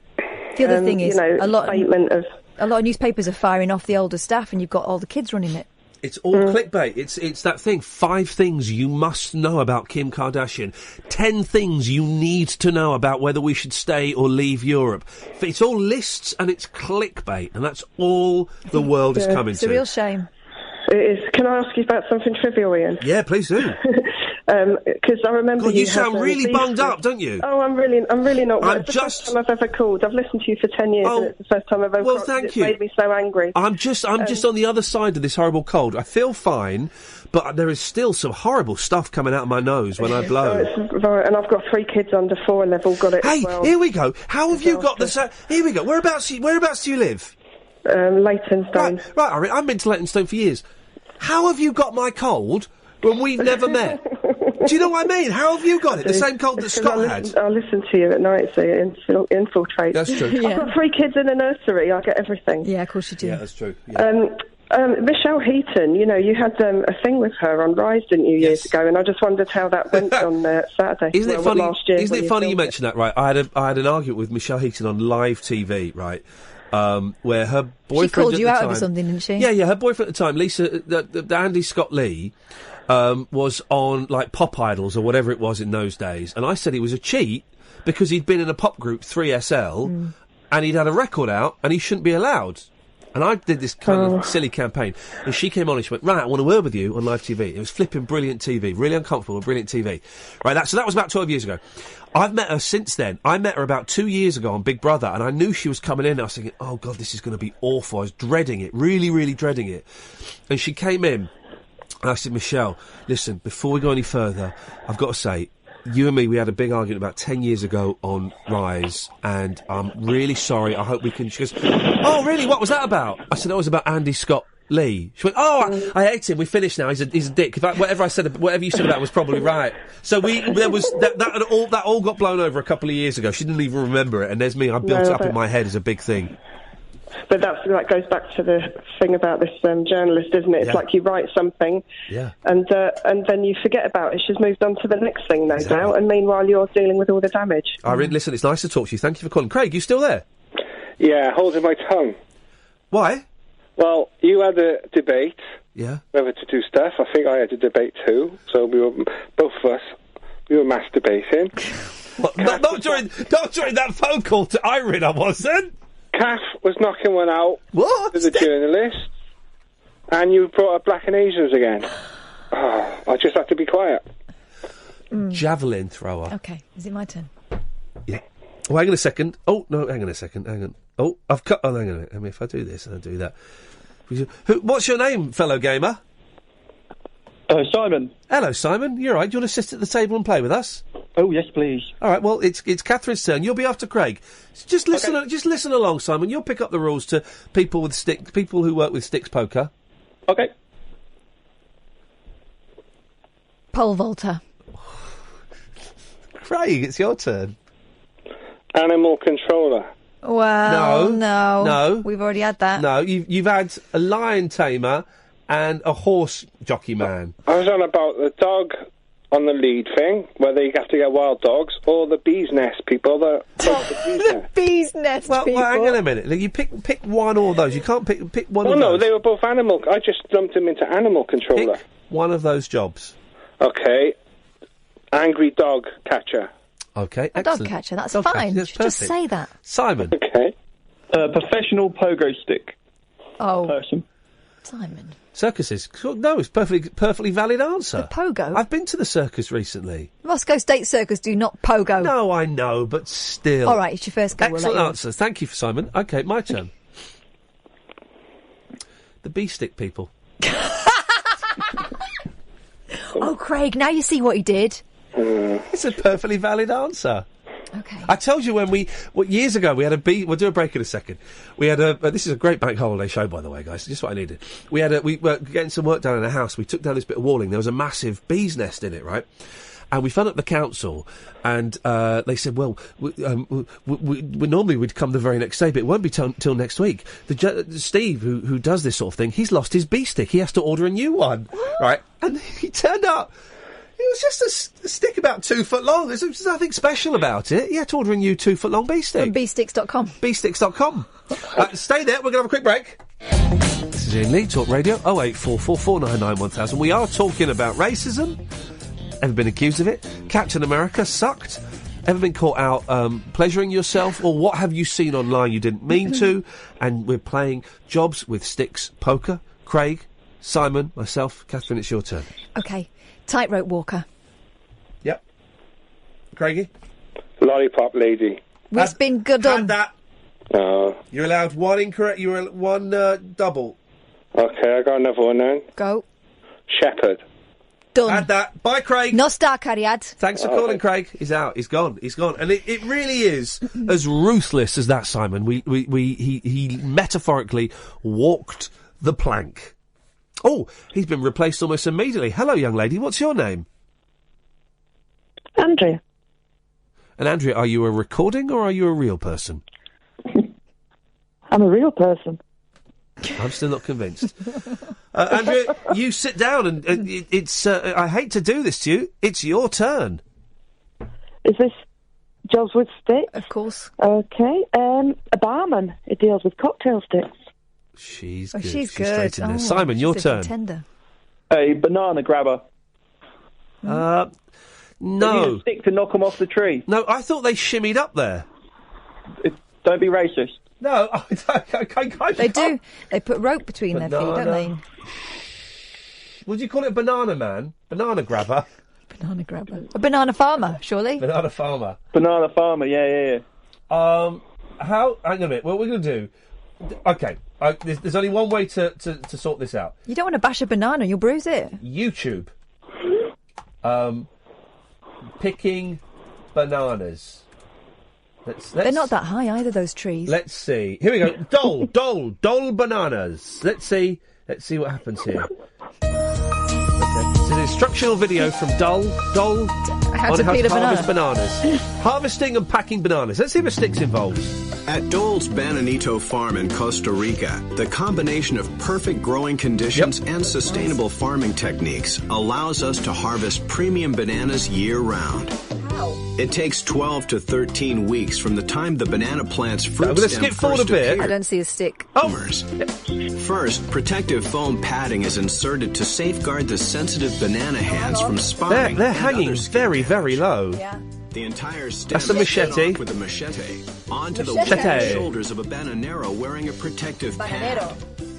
The leaves of the harvested mother plant are cut off, and the remaining. I'm sorry, Simon. There's no sticks involved. Yeah, we go. It's a cruel game.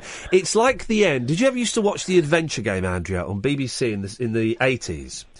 It was a kids' TV show, and it was minor celebrities. It was Cheggers again, and they'd be in space. I love that game They'd so be in much. space, and at the end, they'd go on the vortex, And they were up against an aspidistra.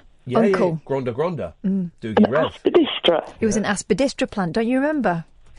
And, we're talking about kids' things from the 70s. It doesn't matter, because this is actually relevant. And what was the money called? It was all an anagram of dragon. This is what it used to sound like. Hang on a second. Here we go. I used to love that. They started out on a bus, didn't they? They started out on a bus. Hang on a second. Here we go. Thank you, Fiona. Lady and gentlemen, this is the vortex. The vortex. Look at those stars. Angord, can you stop It's fishing? all an anagram of dragon, you see. Oh, look, he's caught a star. Angord, you caught a star. Dragma. Well done. Yeah. Anyway. Still love that. It's like that. Right. Kath, it's my turn. The person who measures the height of the children to see if they're tall enough to go on rides at theme parks. Oh. Thanks. Candy Floss Man. Yeah, good. Yeah, the Candy Floss Man can. OK, go on. Andrea. An ice cream man. He deals with ice lolly sticks. He does, yeah. Morris dancers. Oh, that's a good one. That's a good one, that's a good one, that. A dredger. Give us a little bit more info about where the stick might come in. When you're dredging the canals, like my Uncle Pete does. Right. He uses a stick. to root around for nasty things. You're obsessed with people on boats with sticks. I think it's going to be the last one like that I'm allowing you to Oh, really? have. Yeah. Oh, really? Yeah. Oh, really? Yeah, I've got a good one. Go on. Your one, That's not your turn. No, it's Andrea's turn. I want her to finish quickly so I can get in there. A drain cleaner. Oh, you cow! Did you steal my thoughts? I was going to say the Dynarod people. That's the one. Oh, flipping heck! I put that in your mind because I was talking about canals and sticking your stick in. Well, make me mind up whether I'm psychic or psychotic. Yeah, one of the two. You should be in a Mike Lee film, you should. Diviner, water diviner. Dowser. Dowsing, dowsing, divining. Which actually that works. Water divining. How does that work? Maps. Okay. Stick. Come on. This is what radio was invented for, guys. Come on. A knitter. Yeah. Okay, yeah. Knitting needles, I'll give you that. I'm actually going to give you that. Thanks. Chimney sweep. Oh, Andrea, she is so good. She's stealing all the answers that I wanted to have. Okay. Oh, I've got a really good one. Yeah, I think I have as well. I've got one. Go on. Have it. Look how tall I am, Mummy. Look, I'm on stilts. Good. Stilt walker. And that's the job. Staying with the entertainment theme. Yeah. A tap dancer with his cane. Yeah. Yeah, the person who puts the rubber ends on walking sticks. We're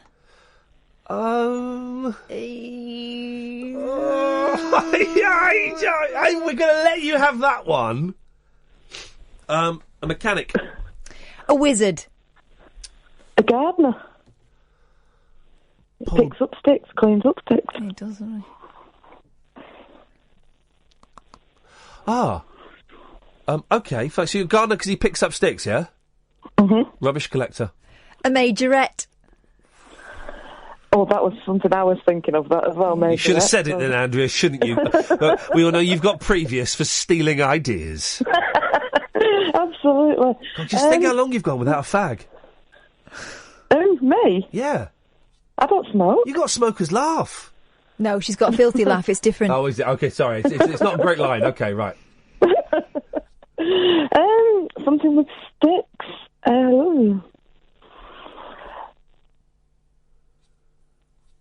And physiotherapist deals with walking sticks. Oh, no, walking sticks again? I think, Andrea, we've had fun. Thank you very much indeed. 0844 499 1000. Great time to have a break. Plate spinner. Black rod. Sorry, I'm just blocking a complete and utter cheese on... How do I block them on Facebook? How do I block Chris on Facebook? Oh, is he still there? No, because he had a pop at me like... do you know what? Here's the thing, guys, right? I'm a human being, right? And I've got feelings, right? And do you know what? I'm having a really crappy time at the moment. Lots of things going on. There's none of your business, right?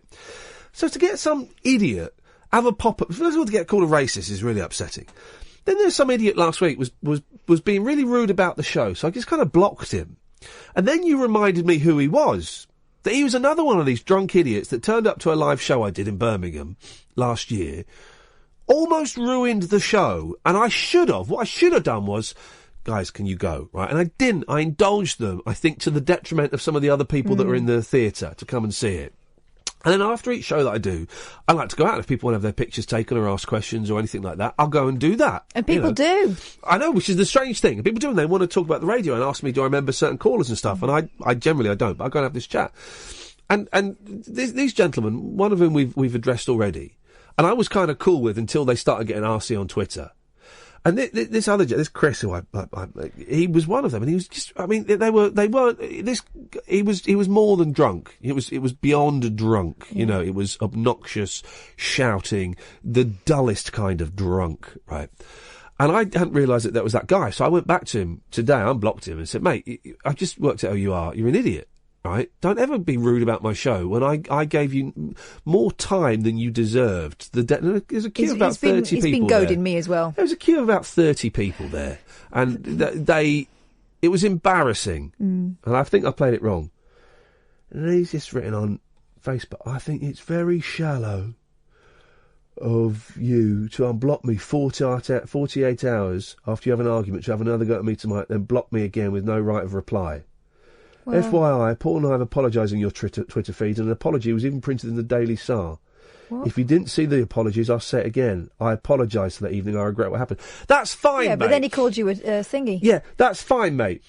But then don't criticise my show directly by saying it's boring and it's the same old rubbish it's always been, Chris, right? It's nothing like the 3CR show, you muppet. Yeah, it's got similarities to the Absolute show because it's me that's doing it. But don't think you can do that. You calling me an a-hole without giving me a chance to reply shows how shallow you can be, or if it's a slow news day for you. Mate, you want to get yourself flipping dried out before you start having a pop at me, buddy, right? You have got no idea how rude you were that night. And then to think that you can just criticise the show, that's fine. But don't do it in a really rude way, and don't be rude to members of my team or my friends and think you're going to get away with it. You know, just don't do it.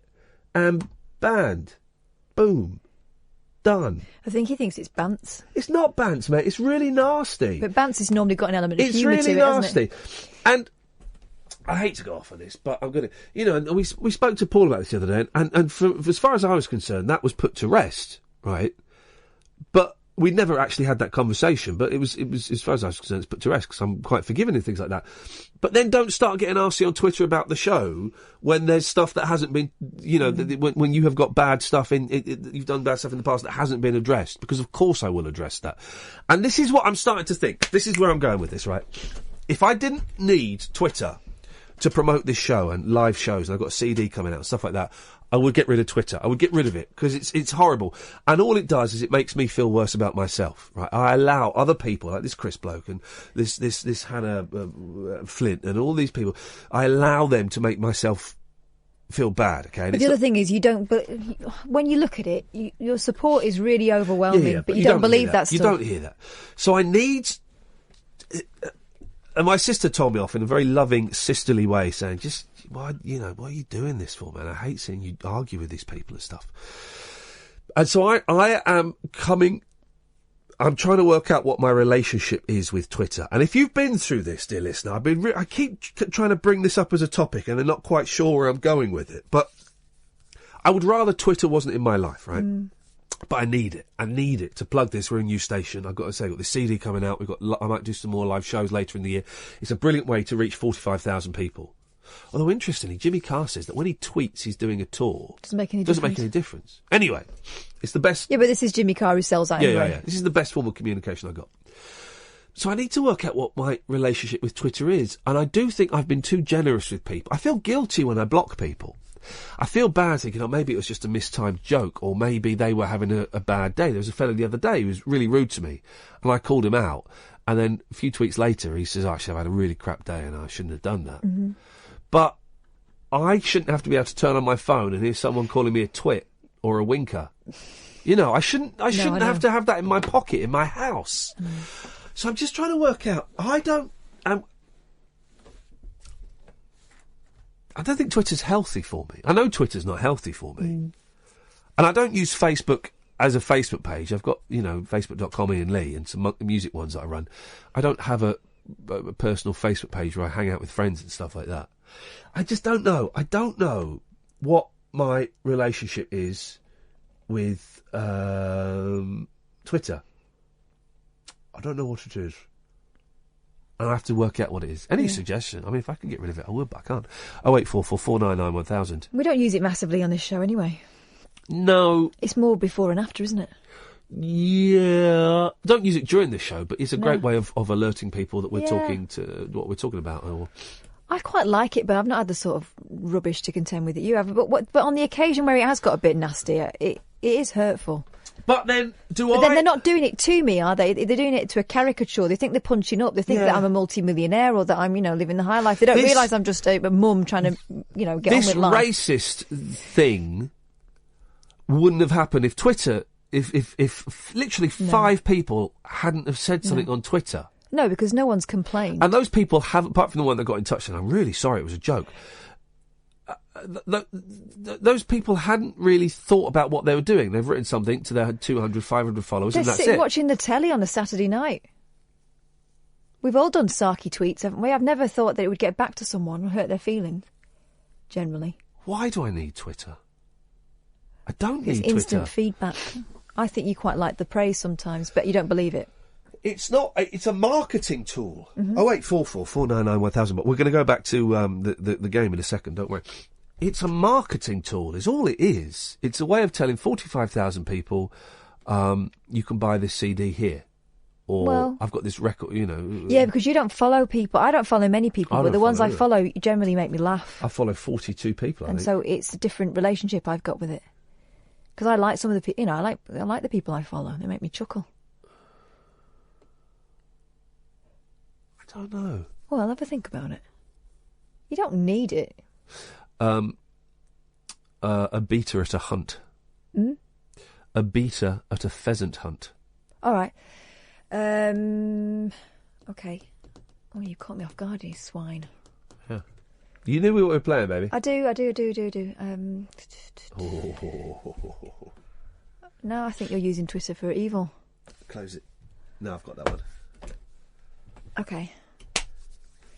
I can do this. Oh, a didgeridoo player. It's a big stick, Where's the innit? stick?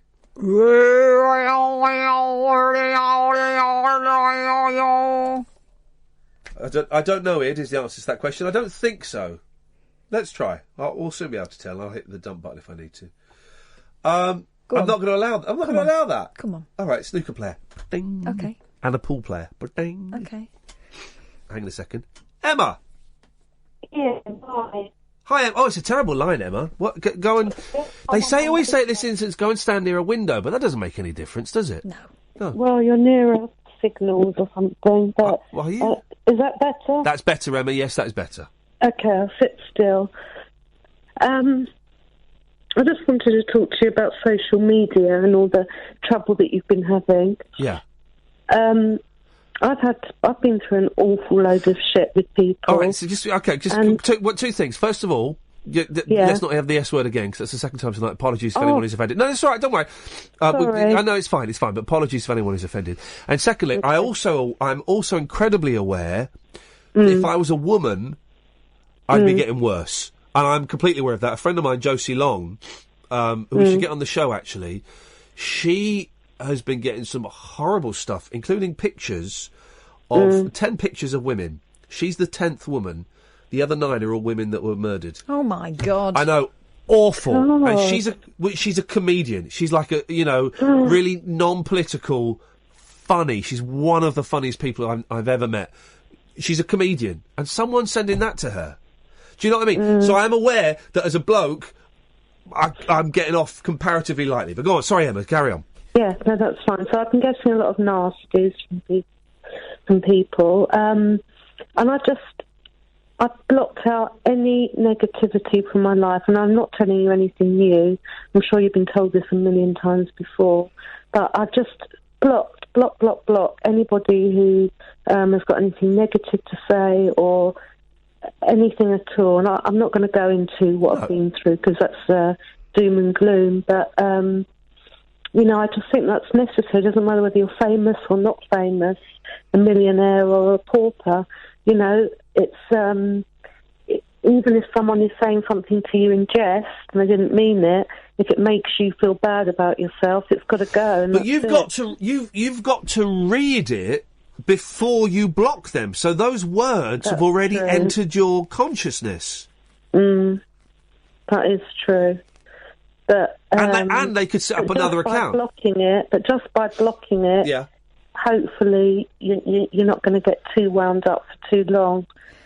Do you ever report because it? You're taking that action. Do you ever report it? Because some of it, maybe is worth highlighting. I don't know what Twitter does, to be honest. I've reported stuff before and I've reported stuff and Twitter say this falls outside of Twitter's guideline. Really nasty stuff. This falls outside of Twitter's guidelines. The worst that will happen is Twitter won't give them over to the police. You have to get the police involved. Suspend their account. They'll suspend their account. So they just fire up another account with another email address. There has to be something really, really bad for them to do something like stalking or something like a criminal offence. from what I believe. But there you go. There's some real horrible people out there. Yeah, there certainly are. And they think, we've got freedom of speech and that's great. We don't live in an oppressed society. And yeah, there's some advantages to that. But as you've been saying to quite a few callers, you're a person, I'm a person, and no one deserves this rubbish.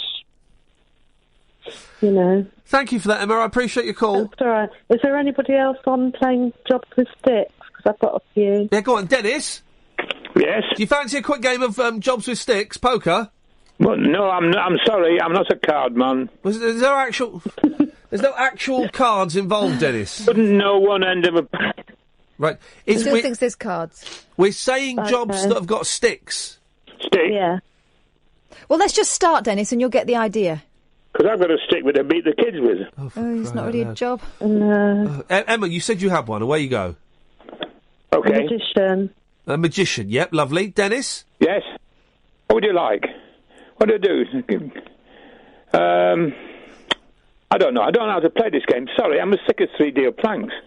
You ought to know that by now. You have to name a job... Yes. ...that's got a stick. Got a stick? Oh, conductor. Add that... That was the first one. Yeah, first one. She's been paying attention. So you already given that away, have you? Yeah. All right. Let me see. Somebody beating the carpet.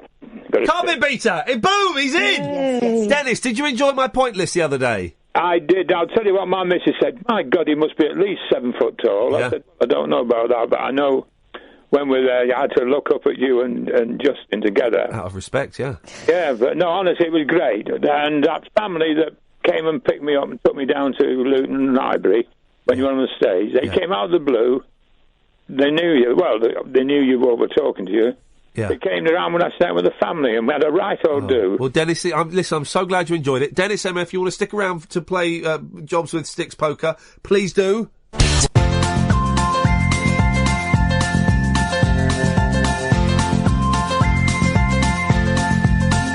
There's a voice that keeps on calling me down the road.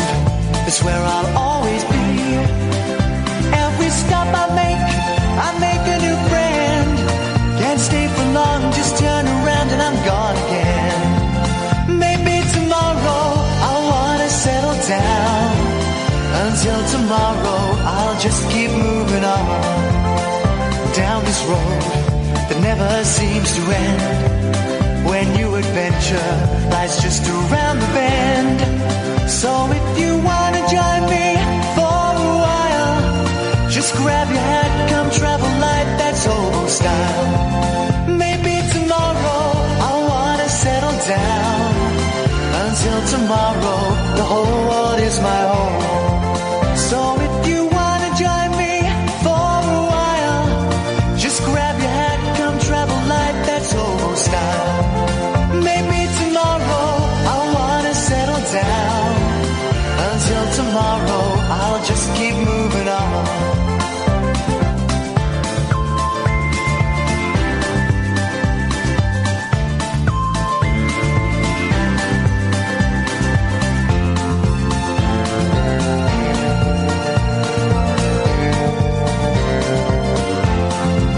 Maybe tomorrow I'll wanna settle down. Until tomorrow, I'll just keep moving on. There's a world that's waiting to unfold, a brand new tale no one has ever told. We've journeyed far, but you know it won't be long. We're almost there and we paid our fare with a hobo song. Maybe tomorrow I'll wanna settle down. Until tomorrow, I'll just keep moving on. So if you wanna join me for a while, just grab your hat, come travel light, that's old style. Maybe tomorrow I'll find what I call home. Until tomorrow, you know I'm free to roll. Right, excuse me. Right, Kath bottled it. Kath has bottled it. She's disappeared, and I don't want to play that anymore. What we'll do is we'll take some calls. We'll take some calls straight to air in a second, but you put your microphone on. How's it going? It's good. Well, you know how it's going. You've been here for the last 2 hours. It's going well. I've just had on Facebook. Right, we're streaming it on Facebook now. The Wi-Fi is not quite as busy as it was. Facebook.com/Iain Lee. And I've just had someone, this name flashed up. Karen Young. I used to go to primary school with her, and I've not seen... Get this, Emma. I've not seen her since I was 11 years old. 31 years ago. And she's remember her? I do remember her very well. I had a crush on her. I preferred Sonia Martin, but I did like Karen. And I've just been and looked at her pictures on Facebook. She looks exactly the same. Obviously, she's not an 11-year-old girl. Older. Yeah, she's a woman, but she's... Isn't it funny? Isn't time funny, Emma? It is. We had a school reunion when we were all 30, so that was about 15 years ago, and it was very, very weird. But I have to say the women had aged much better than the men. Oh, really? Oh, yeah. Because I think, Emma, that I would have... I think I've aged quite well. I think I was an unattractive... I was a cute little boy, a hideous teenager, horrible in my 20s, and then from like my mid-30s onwards, I started to grow into my face. And I think I peaked at about 40, 41, and it's all back downhill again now. Oh. So I would like there to be a school reunion kind of now. Exception, maybe. Yeah. I would like there to be a school reunion now, so I can go in and just kind of, show them this. You just organise one on Facebook. I don't really want to. Oh. Would I go to a school reunion now? I would. I wouldn't have gone 3 or 4 years ago. I'd go to one now. Like a secondary school reunion. It would be secondary school. It'd be weird for primary school to reunite, wouldn't it? I think so. Well, for me, I don't really remember many of my primary school friends, so it would just be weird. But secondary school, I remember every single person. Here's the thing, Emma. I wasn't very nice at school. Oh. And this is... Were you a bully? Yeah, I was a bit. If I'm completely honest, I was. And why it was, right, the primary reason, there were other reasons, but I got bullied... This is in secondary school. I got bullied really early on in secondary school, right, by these kids. I was in the second year and they were in the 5th year. And they were horrible. There were 3 kids. I remember them really well. 3 kids. And they were horrible. And they'd get me after school and they'd duff me up a little bit and, like, nick money off me and stuff. And I told my parents. My parents complained to the school. And the school didn't believe me. The school didn't believe me. And there was one guy, the head of 5th form at the time, a horrible teacher. I won't mention his name because he's still alive. But an absolute arse of a man. A really nasty bully of a man, right? And my dad spoke to him. He said, "Don't worry, Mr. Rugby." Last name was Rugby, but I always pronounce it Rugby. "I'll sort this out," right? And the way he sorted it out was, he got me in his room, he got the 3 lads in the room, and he said to me, "You're telling me that my 3 best pupils bullied you? I don't believe you." And I was like 11, 12 years old, and I'm like, he said, "I don't believe you, and I want you to stop making up lies, and I want you to apologise to them." Flipping heck!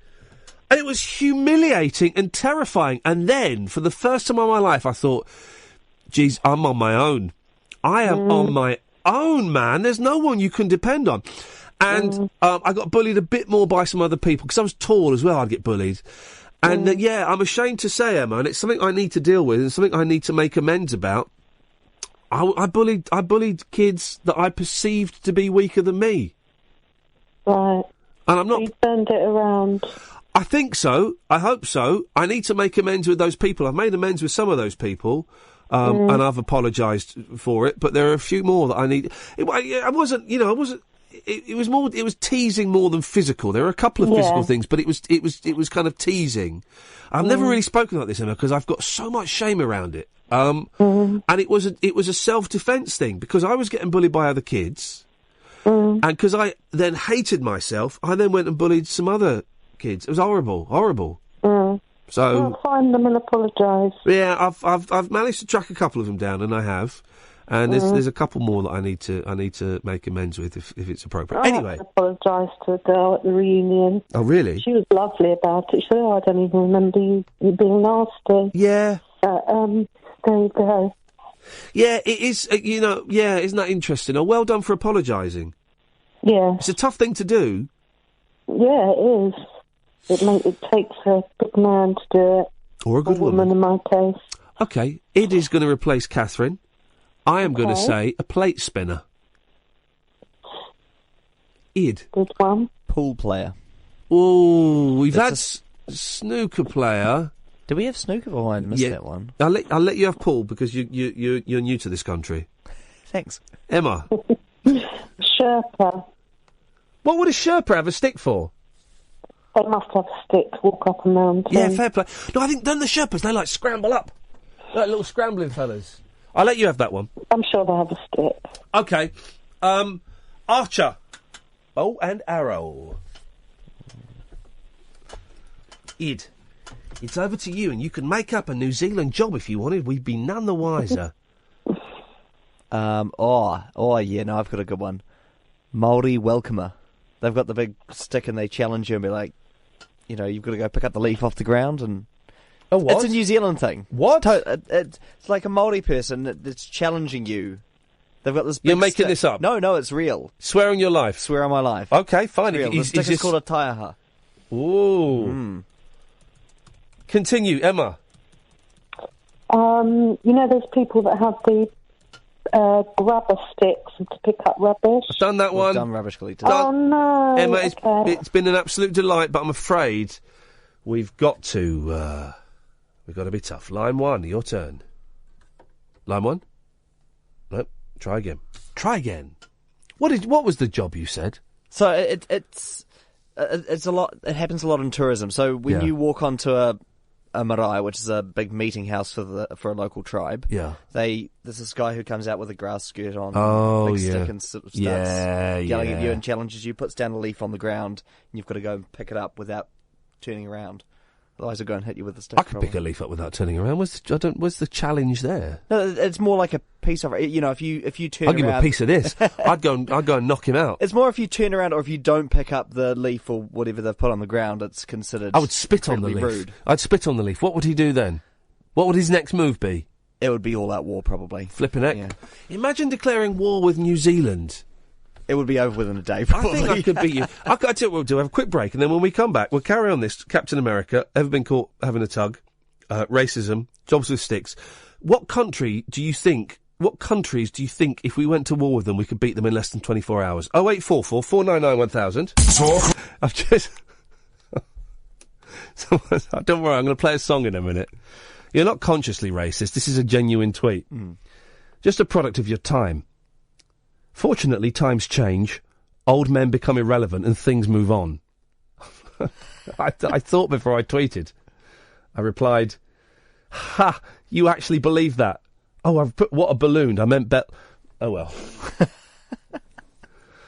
Oh dear, I'm not a race. I'm not consciously racist. I'm not. Well, maybe I am subconsciously racist. We did the test last week. It said you weren't racist, so I'm going to just go. I'm going to reply. I meant Bellend, not. Anyway, so you know I love the Monkees, right? They got a new album coming out, 50th anniversary, and it's sounding good from that. They've just released the second song, written by Andy Partridge. He was on this show a few weeks ago talking about it, ladies and gentlemen. A world exclusive, the Monkees' new song, "You Bring the Summer" by Andy Partridge. I'll bring the chips and the dips and root beer, even though dark purple rain clouds are near. When you come around, you bring the summer. I'll lay the basket and blanket out me, even though weathermen say there'll be sleep. When you come around, you bring the summer.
Ladies and gentlemen, it's a world premiere. It's a world premiere.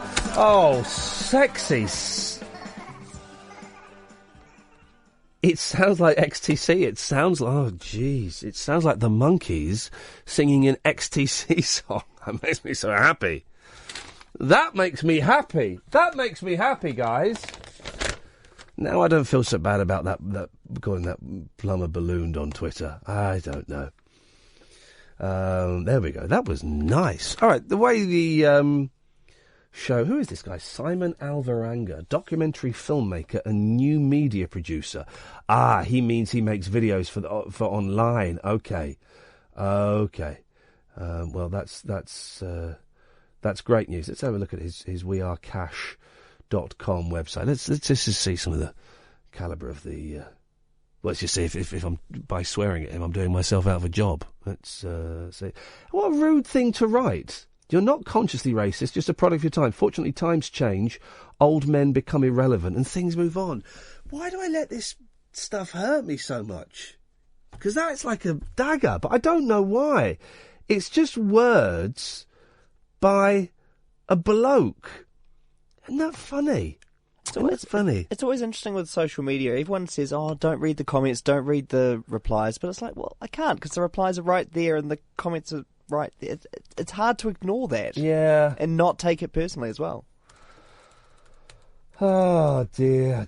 Why do I take this so personally? Ah, yes, line 1, you're on the wireless.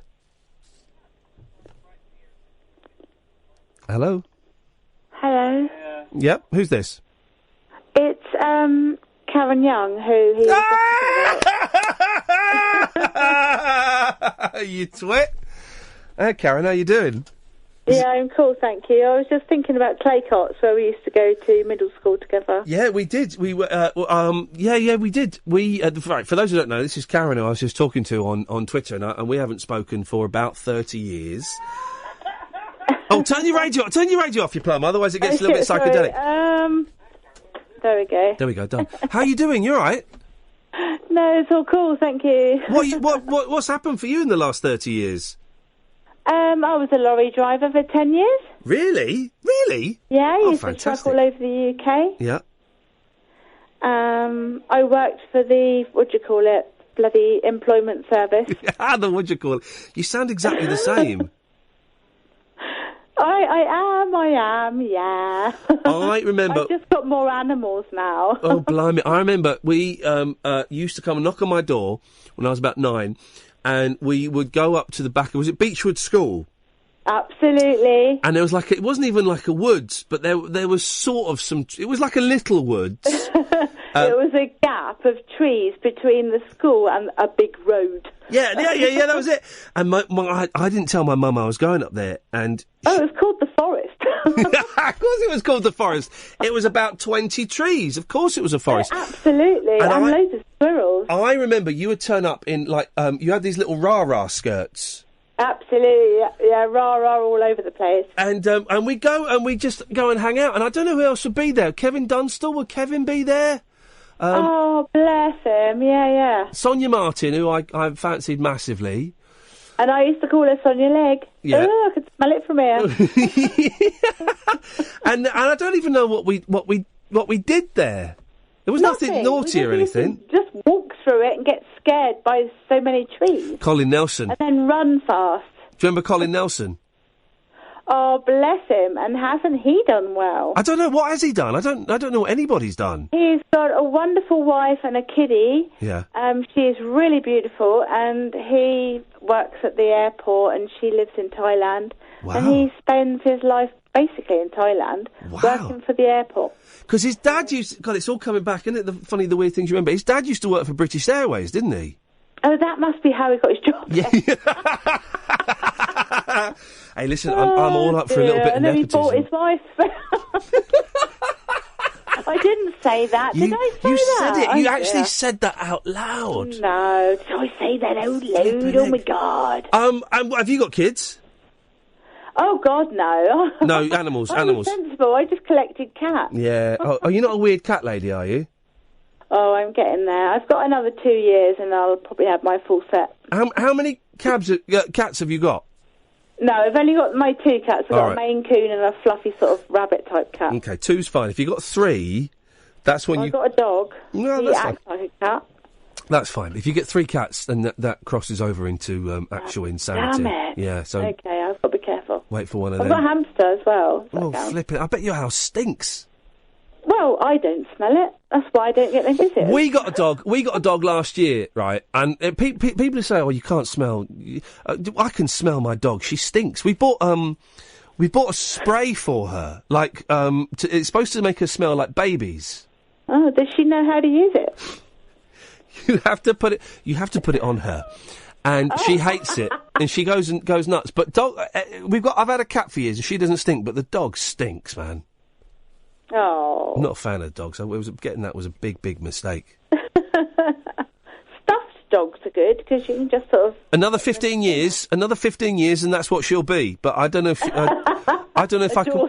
Yeah, I don't know if I can wait that long. It's just they're such a pain in the backside. Just move out for a few years. Go to Mongolia. That's now you see that sounds like a plan. I think that's where Sonia went because I haven't heard from her for 2 years. I heard from her maybe about 10 or 12 years ago or something, when I first got on the telly. Crikey. She got in touch or something. And we were going to meet up or something, and then we did. I think I bottled out of it because I was thinking, well, that'd be weird. Yeah. It's weird, isn't I know it? she's got some beautiful kids and stuff, but she come off of Facebook and then disappeared like they do. If you're not on Facebook, you don't belong. She could be dead. Oh, don't say that. Hang on a minute, you just said Colin Nelson bought his wife. I don't know if this is necessarily much. I'm sure she's not dead, and I. She likes cheese sandwiches too much to die. There we go. You see. Well, Karen, I could talk all night, but I've got to do a show. Yeah, get on with your show, and Yes. I enjoy it, and well done. Thank you for having me. Oh, bless you, mate. It's so Well, nice to you didn't talk to you. actually have me ever. No, but no. you know. I did have a little bit of a crush on you, but that was 35 Far years ago. too young, far too young. Yeah, exactly. It's so nice to talk to you, my love. Take care. Okay, my love. See you later on. Bye-bye. Bye, darling. Bye-bye. Bye-bye, bye-bye. How nuts is that? Crazy. I've not spoken to her since I was 11 years old. 31 years, nearly 32 years ago. And it took you 32 years for her to find out you had a crush on her. It's always the way. It's generally always the way. Oh, well, that's so nice. Karen, thank you for that. Isn't it funny, all these people that were so important at the time because it was your world, and then you forget about them. But then when she's mentioning names, and then suddenly I'm remembering Colin Nelson's dad used to work for British Airways. And I always remember his dad used to love Bob Dylan. His dad as well had one of the first. We had the first video recorder, I think, and his dad had the second video recorder in our clique. Isn't it fun? Oh, Karen, thank you for that. I'm so pleased that you're alive and well, and hey, you don't have to have known me in the past to call up, but it helps. 0844 499 1000. Let's play some ads. Well, the last hour of the show is turning into, over time, a delightful, psychedelic mishmash of nonsense. We've had a world premiere. We had a world premiere of a Monkees song. Hang on a second. It's on iTunes. People are asking me, how did I get the song? It's on iTunes. We've had a world premiere of a Monkees song, which has got me giddy with excitement. Gosh, I'm 15 all over again. We've spoken to a girl I went to primary school with. The world is... This last hour can be anything you want it to be. You know, light, heavy, straight, whatever you fancy. Very, very simple. I sit here and I kind of potter away on the computer, and you can call up 0844 499 1000 is the telephone number. We might play that Monkey song again because we might play it before the end of the show because there are lots of people in America who haven't heard it. They haven't got it yet, and we're one of the first people to get it. Line 1, you're on the wireless. Hi, Ian. This is Bootleg Dave from the LBC days. Hello, Bootleg Dave. How you doing, mate? You all right? I'm doing okay. I just wanted to talk about the nice side of Twitter, as far as I'm concerned. Yeah, go on. There is one. Well, about a couple of weeks ago, you retweeted saying that I wrote, online. Oh, yeah. And it was about my depression and stuff. Oh, yeah. No, that was brilliant, that piece. It was, it was honest. I say brilliant. It was brilliantly written. It was honest and it was horrible. Yeah. And out of that, about 3 or 4 people, got in. You obviously retweeted it, but that's how about people got in touch and said how it helped them with what they were going through or what their family were going through. So there are some good sides to Twitter, apart from the awful stuff. Yeah, I know what you mean. And I have made contact with some lovely people on there, and I've got a lot of support and help on there. But some random bloke tweeting me, you're not consciously, in the most patronising tone, you're not consciously racist. You're just an old man, and time moves on, and you'll be dead soon. And then I've tried to call him a bellend, and each time my computer has auto-corrected it to ballooned. Ballooned, yeah. So I've looked even more stupid and out of touch. And I don't know why it gets to me so much. Well, if it wasn't for the anonymity of it, then people wouldn't. If people had their address or their telephone number next to it, then they wouldn't say those things. But it's because you're hiding behind something. You're allowed to. It's perceived you're allowed to say whatever you like. Yeah. I think that's just social media all over. But I'm also aware that it's different for me because I'm a bloke, and that women get much worse stuff than I get. Yeah. And I'm really trying to appreciate that fact at the moment. That I am privileged. I'm a white middle class middle-aged bloke. Things are going well for me. So yeah. No, it's an odd one. I said about the stuff that happened at the weekend.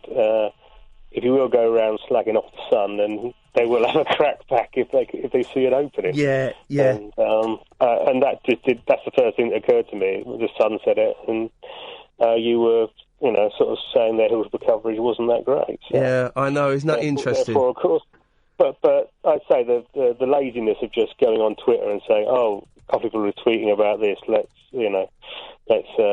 write this up." Is just unbelievable. But I just thought I'd give you a good, Thank you, mate. a good story about Twitter, because it's not all.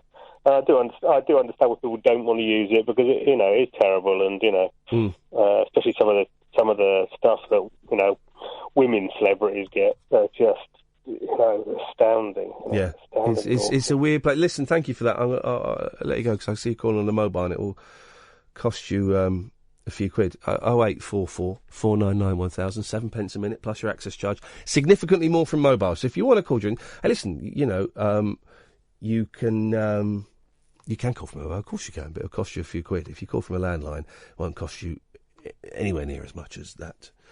No one's really phoned in to defend Captain America, which is interesting. Maybe someone did earlier on.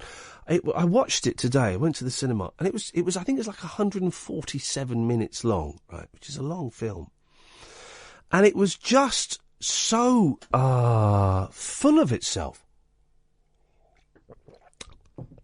It was really dry and tedious. And I like those films. I like the Captain America films. I prefer the Iron Man films, if I'm completely honest. But I didn't... The big set-piece fight at an airport was odd. There was no one there, which was weird. That's not a spoiler. Look, and then that finishes. And it was just... It was just very, very odd and very... I'm going to say it was dull, man. It was a dull movie. And, I don't know. It didn't work for me, guys. It didn't work for me. And the Facebook seems to have crashed again, which is a little bit disappointing, but that doesn't matter at all. Let's have a little look in the papers. There's not a lot in the papers either today. It's because there are elections going on, so there's only so much you can write about. It's election this week. Oh, blimey, elections. Hey, okay. Here's another thing about Twitter. Okay, you can it's not a reliable source for news. A few months ago, Piers Morgan, who is a slimy little so-and-so, Piers Morgan tweeted that Tony Hart had died. And wasn't it sad that Tony Hart died? He was soon getting tweets from people saying, yeah, Tony Hart died 2 or 3 years ago, mate.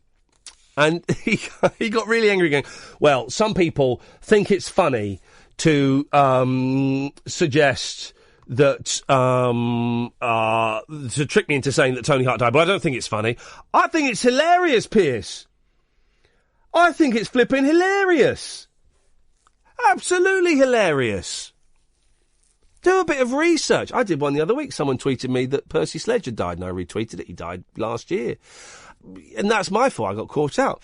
Do a bit of research. Well, there's, where is it? Why can't I read my writing? Oh, yeah. Well, there was another one that kind of happened this week. Partly Twitter and partly the way the internet works and the way it stacks up figures. Bob's dead again, according to Twitter. Bob Hoskins has died a second time after a social media mix-up. The actor passed away 2 years ago. Social media mix-up? Really? It happens. What? It happens. What, people die twice? No, social media mix-ups. I mean, the actor... Ronnie... What? Which Ronnie was it again? Oh, it was Paul Ross, wasn't it, who tweeted that Ronnie Barker had died. Paul Ross, with his very own fingers. Paul Ross tweeted that Ronnie Barker had died. See, someone died twice. Someone died twice. Bob Hoskins has died a second time after a social media mix-up. Hang on a second, let me... Yes, line one. Hello? Yep. You're on the air. Are you in? I can't hear very well. Try and get into a better position. Are you all right, Ian? Am I warm? All right. I'm all right, yes, thank you.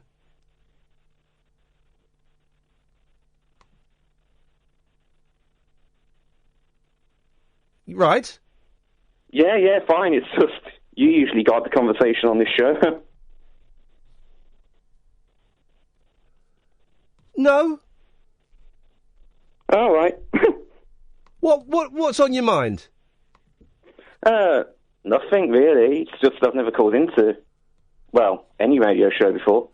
And you've chosen this one to call into. Tell me why. Been a fan of yours for a few years, so you know. I used to listen to you on WM. Oh, blimey. I loved the WM shows. I would say the thing about the WM shows that were better for me than the 3CR shows were the callers. The callers to that station were nuts. They didn't care less. And they would say... There were some good ones. There were some really good ones. And they would say anything they wanted to say. It was wonderful. Yeah, it was, yeah. Yep. Have you seen the new Captain America? No, I can't say I have. Have you ever been caught masturbating? I can't say I have either. And are you a racist? Don't think so. Well, then you've passed the test. Thank you very much for calling. I hope you enjoyed it. 0844 499 1000 is the telephone number. Keith Harris died twice as well, didn't he? Yeah. I think I killed Keith Harris the second time. I think I did, didn't I? Did you hear the new Monkeys song, Kath? It sounds like XTC, sung by the Monkeys. I'm going to play it again, because it's not been released in America yet.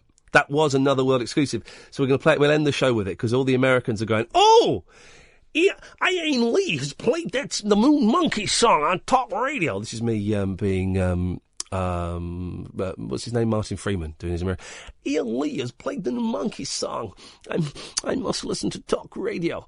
This is going to be sounding absolutely awesome. So go and make sure we get the stats for the last 20 minutes of the show from America, because it's going to rock it right up. Rock it right up there. The actor, Bob Hoskins, passed away 2 years ago. But confused tweeters, guys, I mean, doesn't that say it all? Believed he had become the latest of 2016 celebrity victims. They started the hashtag. R.I.P. Bob Hoskins.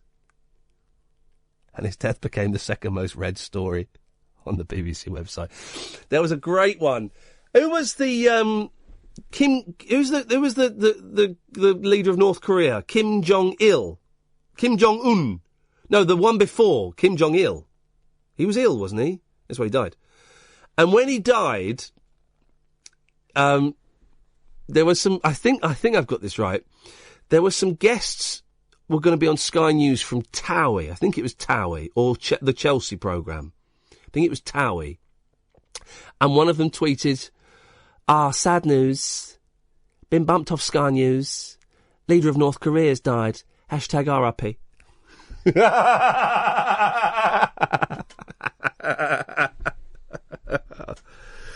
But the Who framed Roger Rabbit star actually died in 2014 at the age of 71.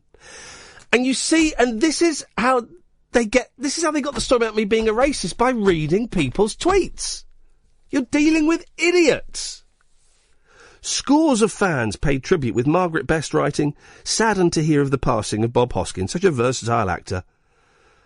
But Michael Brearley said, horrible to see Bob Hoskins has died for the second time in 2 years, this time from Twitter-related complications. 0844 499 1000. 0844 499 1000 is the telephone number. We're going to play... We've got loads of Americans have just tuned in. We're going to play that Monkey song, the world premiere. Well, we've world premiered it already. What's the second to premiere? Deuxième. No, but in English. What I've said there was I've just done a really clever joke, because premiere isn't an English word. No, I know. And I know that. Yeah. So what I've done is I've been very, very clever. Well. Yeah.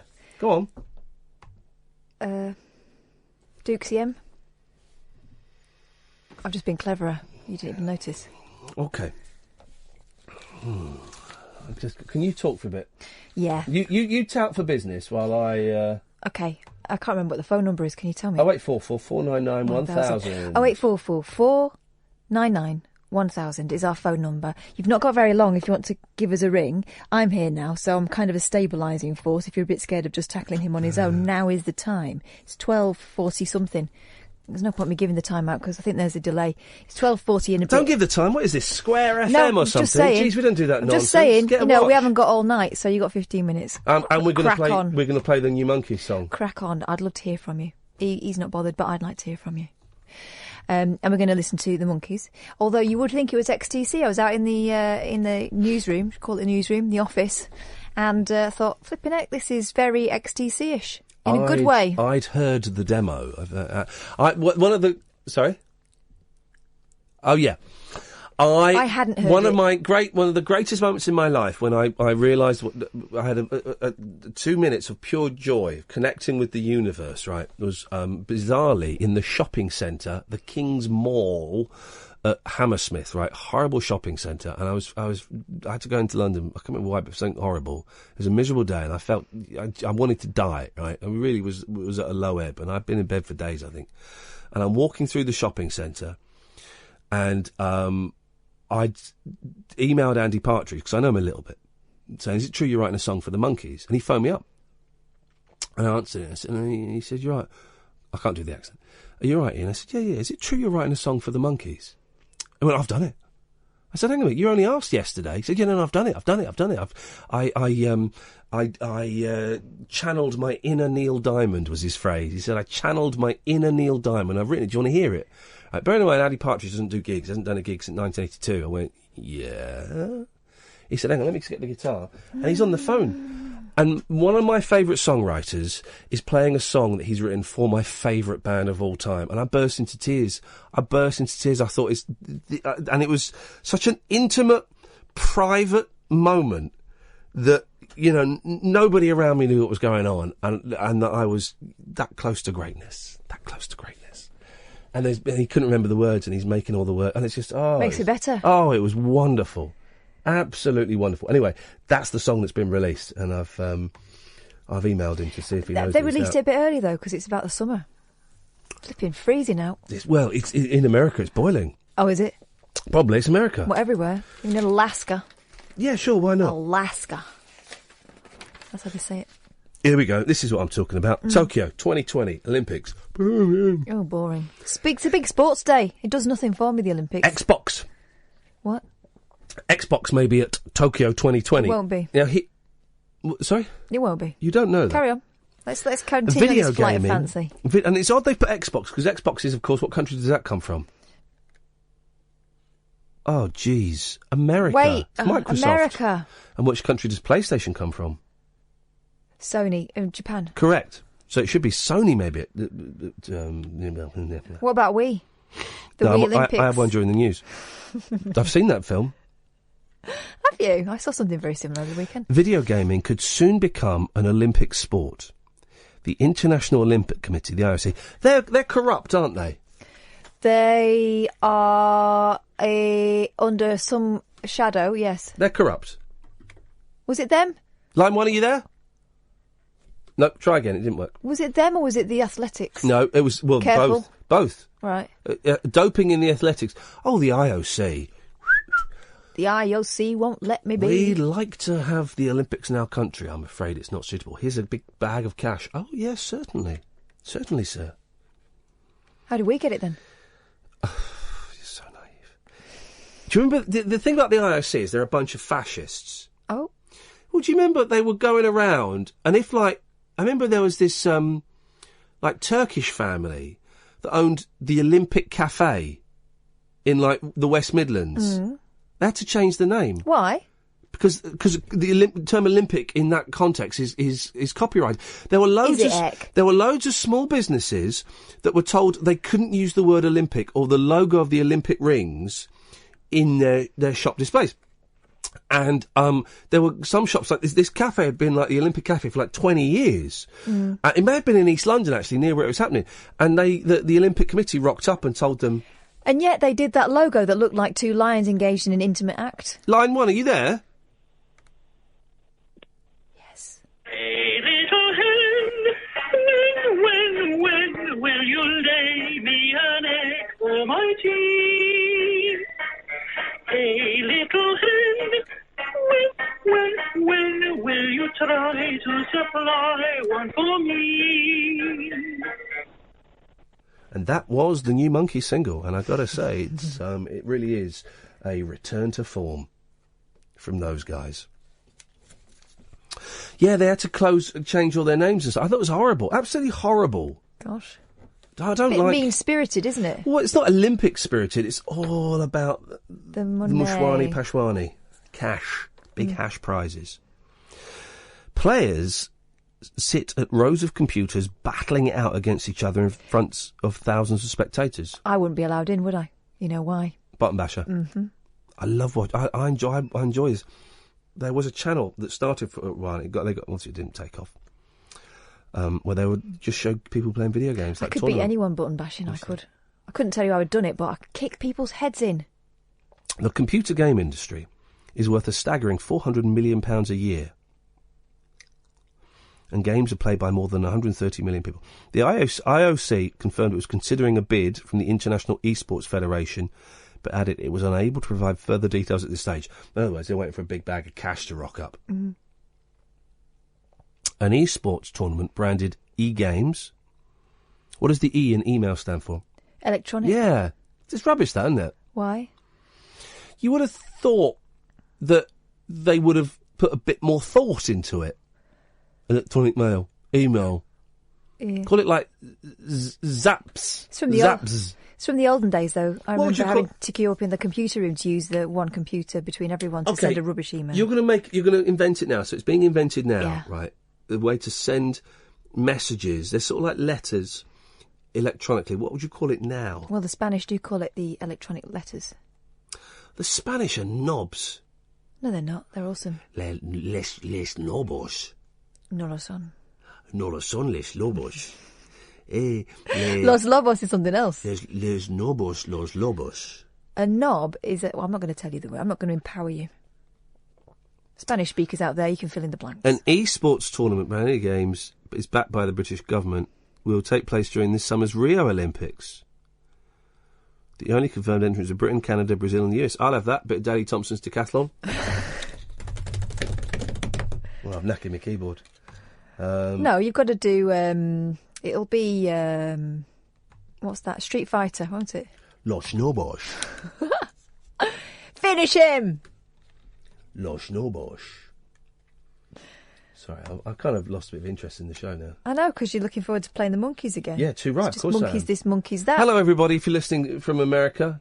You don't know how important the Monkeys are to me, that's the thing. I do know.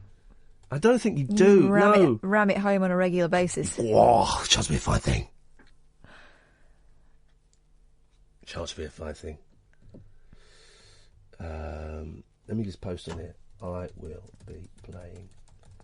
Can you tell he's going to play the Monkeys again? I don't know. He's hinted at it a number of times, but he's not actually come out and say it. I don't think he'll do it. I don't know. He's definitely going to do it again. Really? In fact, I'm surprised he's not just played it over and over again.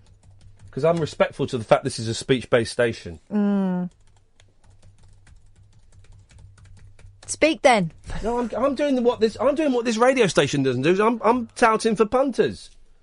By going to www.talkradio.co.uk. I'm doing what the what this radio station should be. I'm doing their advertising. Isn't it? Yeah. It is. I'm going to put it here as well. You talk. Go on. You it's not my job. No, it's not your job, but your job is to produce, and there's no content, so pull your finger out, love. Wow. That's just... Right, OK, here we go. This is the thing, right? This is how he talks to me every single day. Well, not on a weekend. He would, but I won't have his phone calls on a weekend, because all I get is orders. Kath, make us a cup of tea. Kath, go and get me my Vicks thing so I can shove it up my hooter. Kath. I don't like the tone. Are you paying attention now, are you? Are you back in the room? No. Kath, do you... What are these bananas here for? Oh, look at that, isn't it? It's been a bit of a banana theme. Hasn't there? We've got people listening from all over... Oh, thank you. And do you know what? Because I've been distracted, we've got people listening from Brazil now. Olá. Speak to them in Brazilian. Now falo português. Well, I apologise to our new Portuguese listeners that you have been treated Bem-vindos. Oh, come on!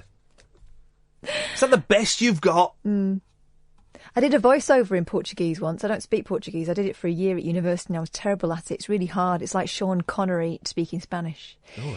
It was awful. So I did this voiceover once, and the feedback from the people that I did the voiceover for in Portuguese was, where did you get that Spanish girl from? Manchester, turns out. Well, that's excellent. I wasn't listening to a word that you said there. No, and it's fine, because I was, you filled. Yeah. You are what we call in the business... A filler. A filler. And you have filled, and we're going to... So, this song from the new Monkeys album that's not even out yet, this hasn't even been released in the States. What's it going to be called, the Monkeys album? Good Times. Oh. This is written by Andy Partridge of XTC. It's the Monkeys and You Bring the Summer.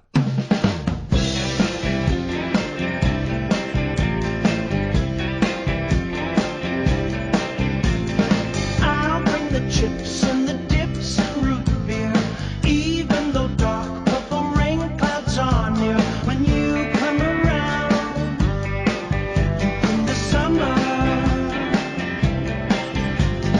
I'll lay the basket and blanket out me, even the weathermen say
baby, you bring the summer, you bring the summer around.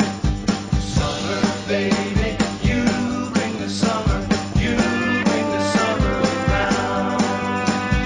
Summer, baby, you bring the summer, you bring the summer around. Summer, baby, you bring the summer, you bring the summer around.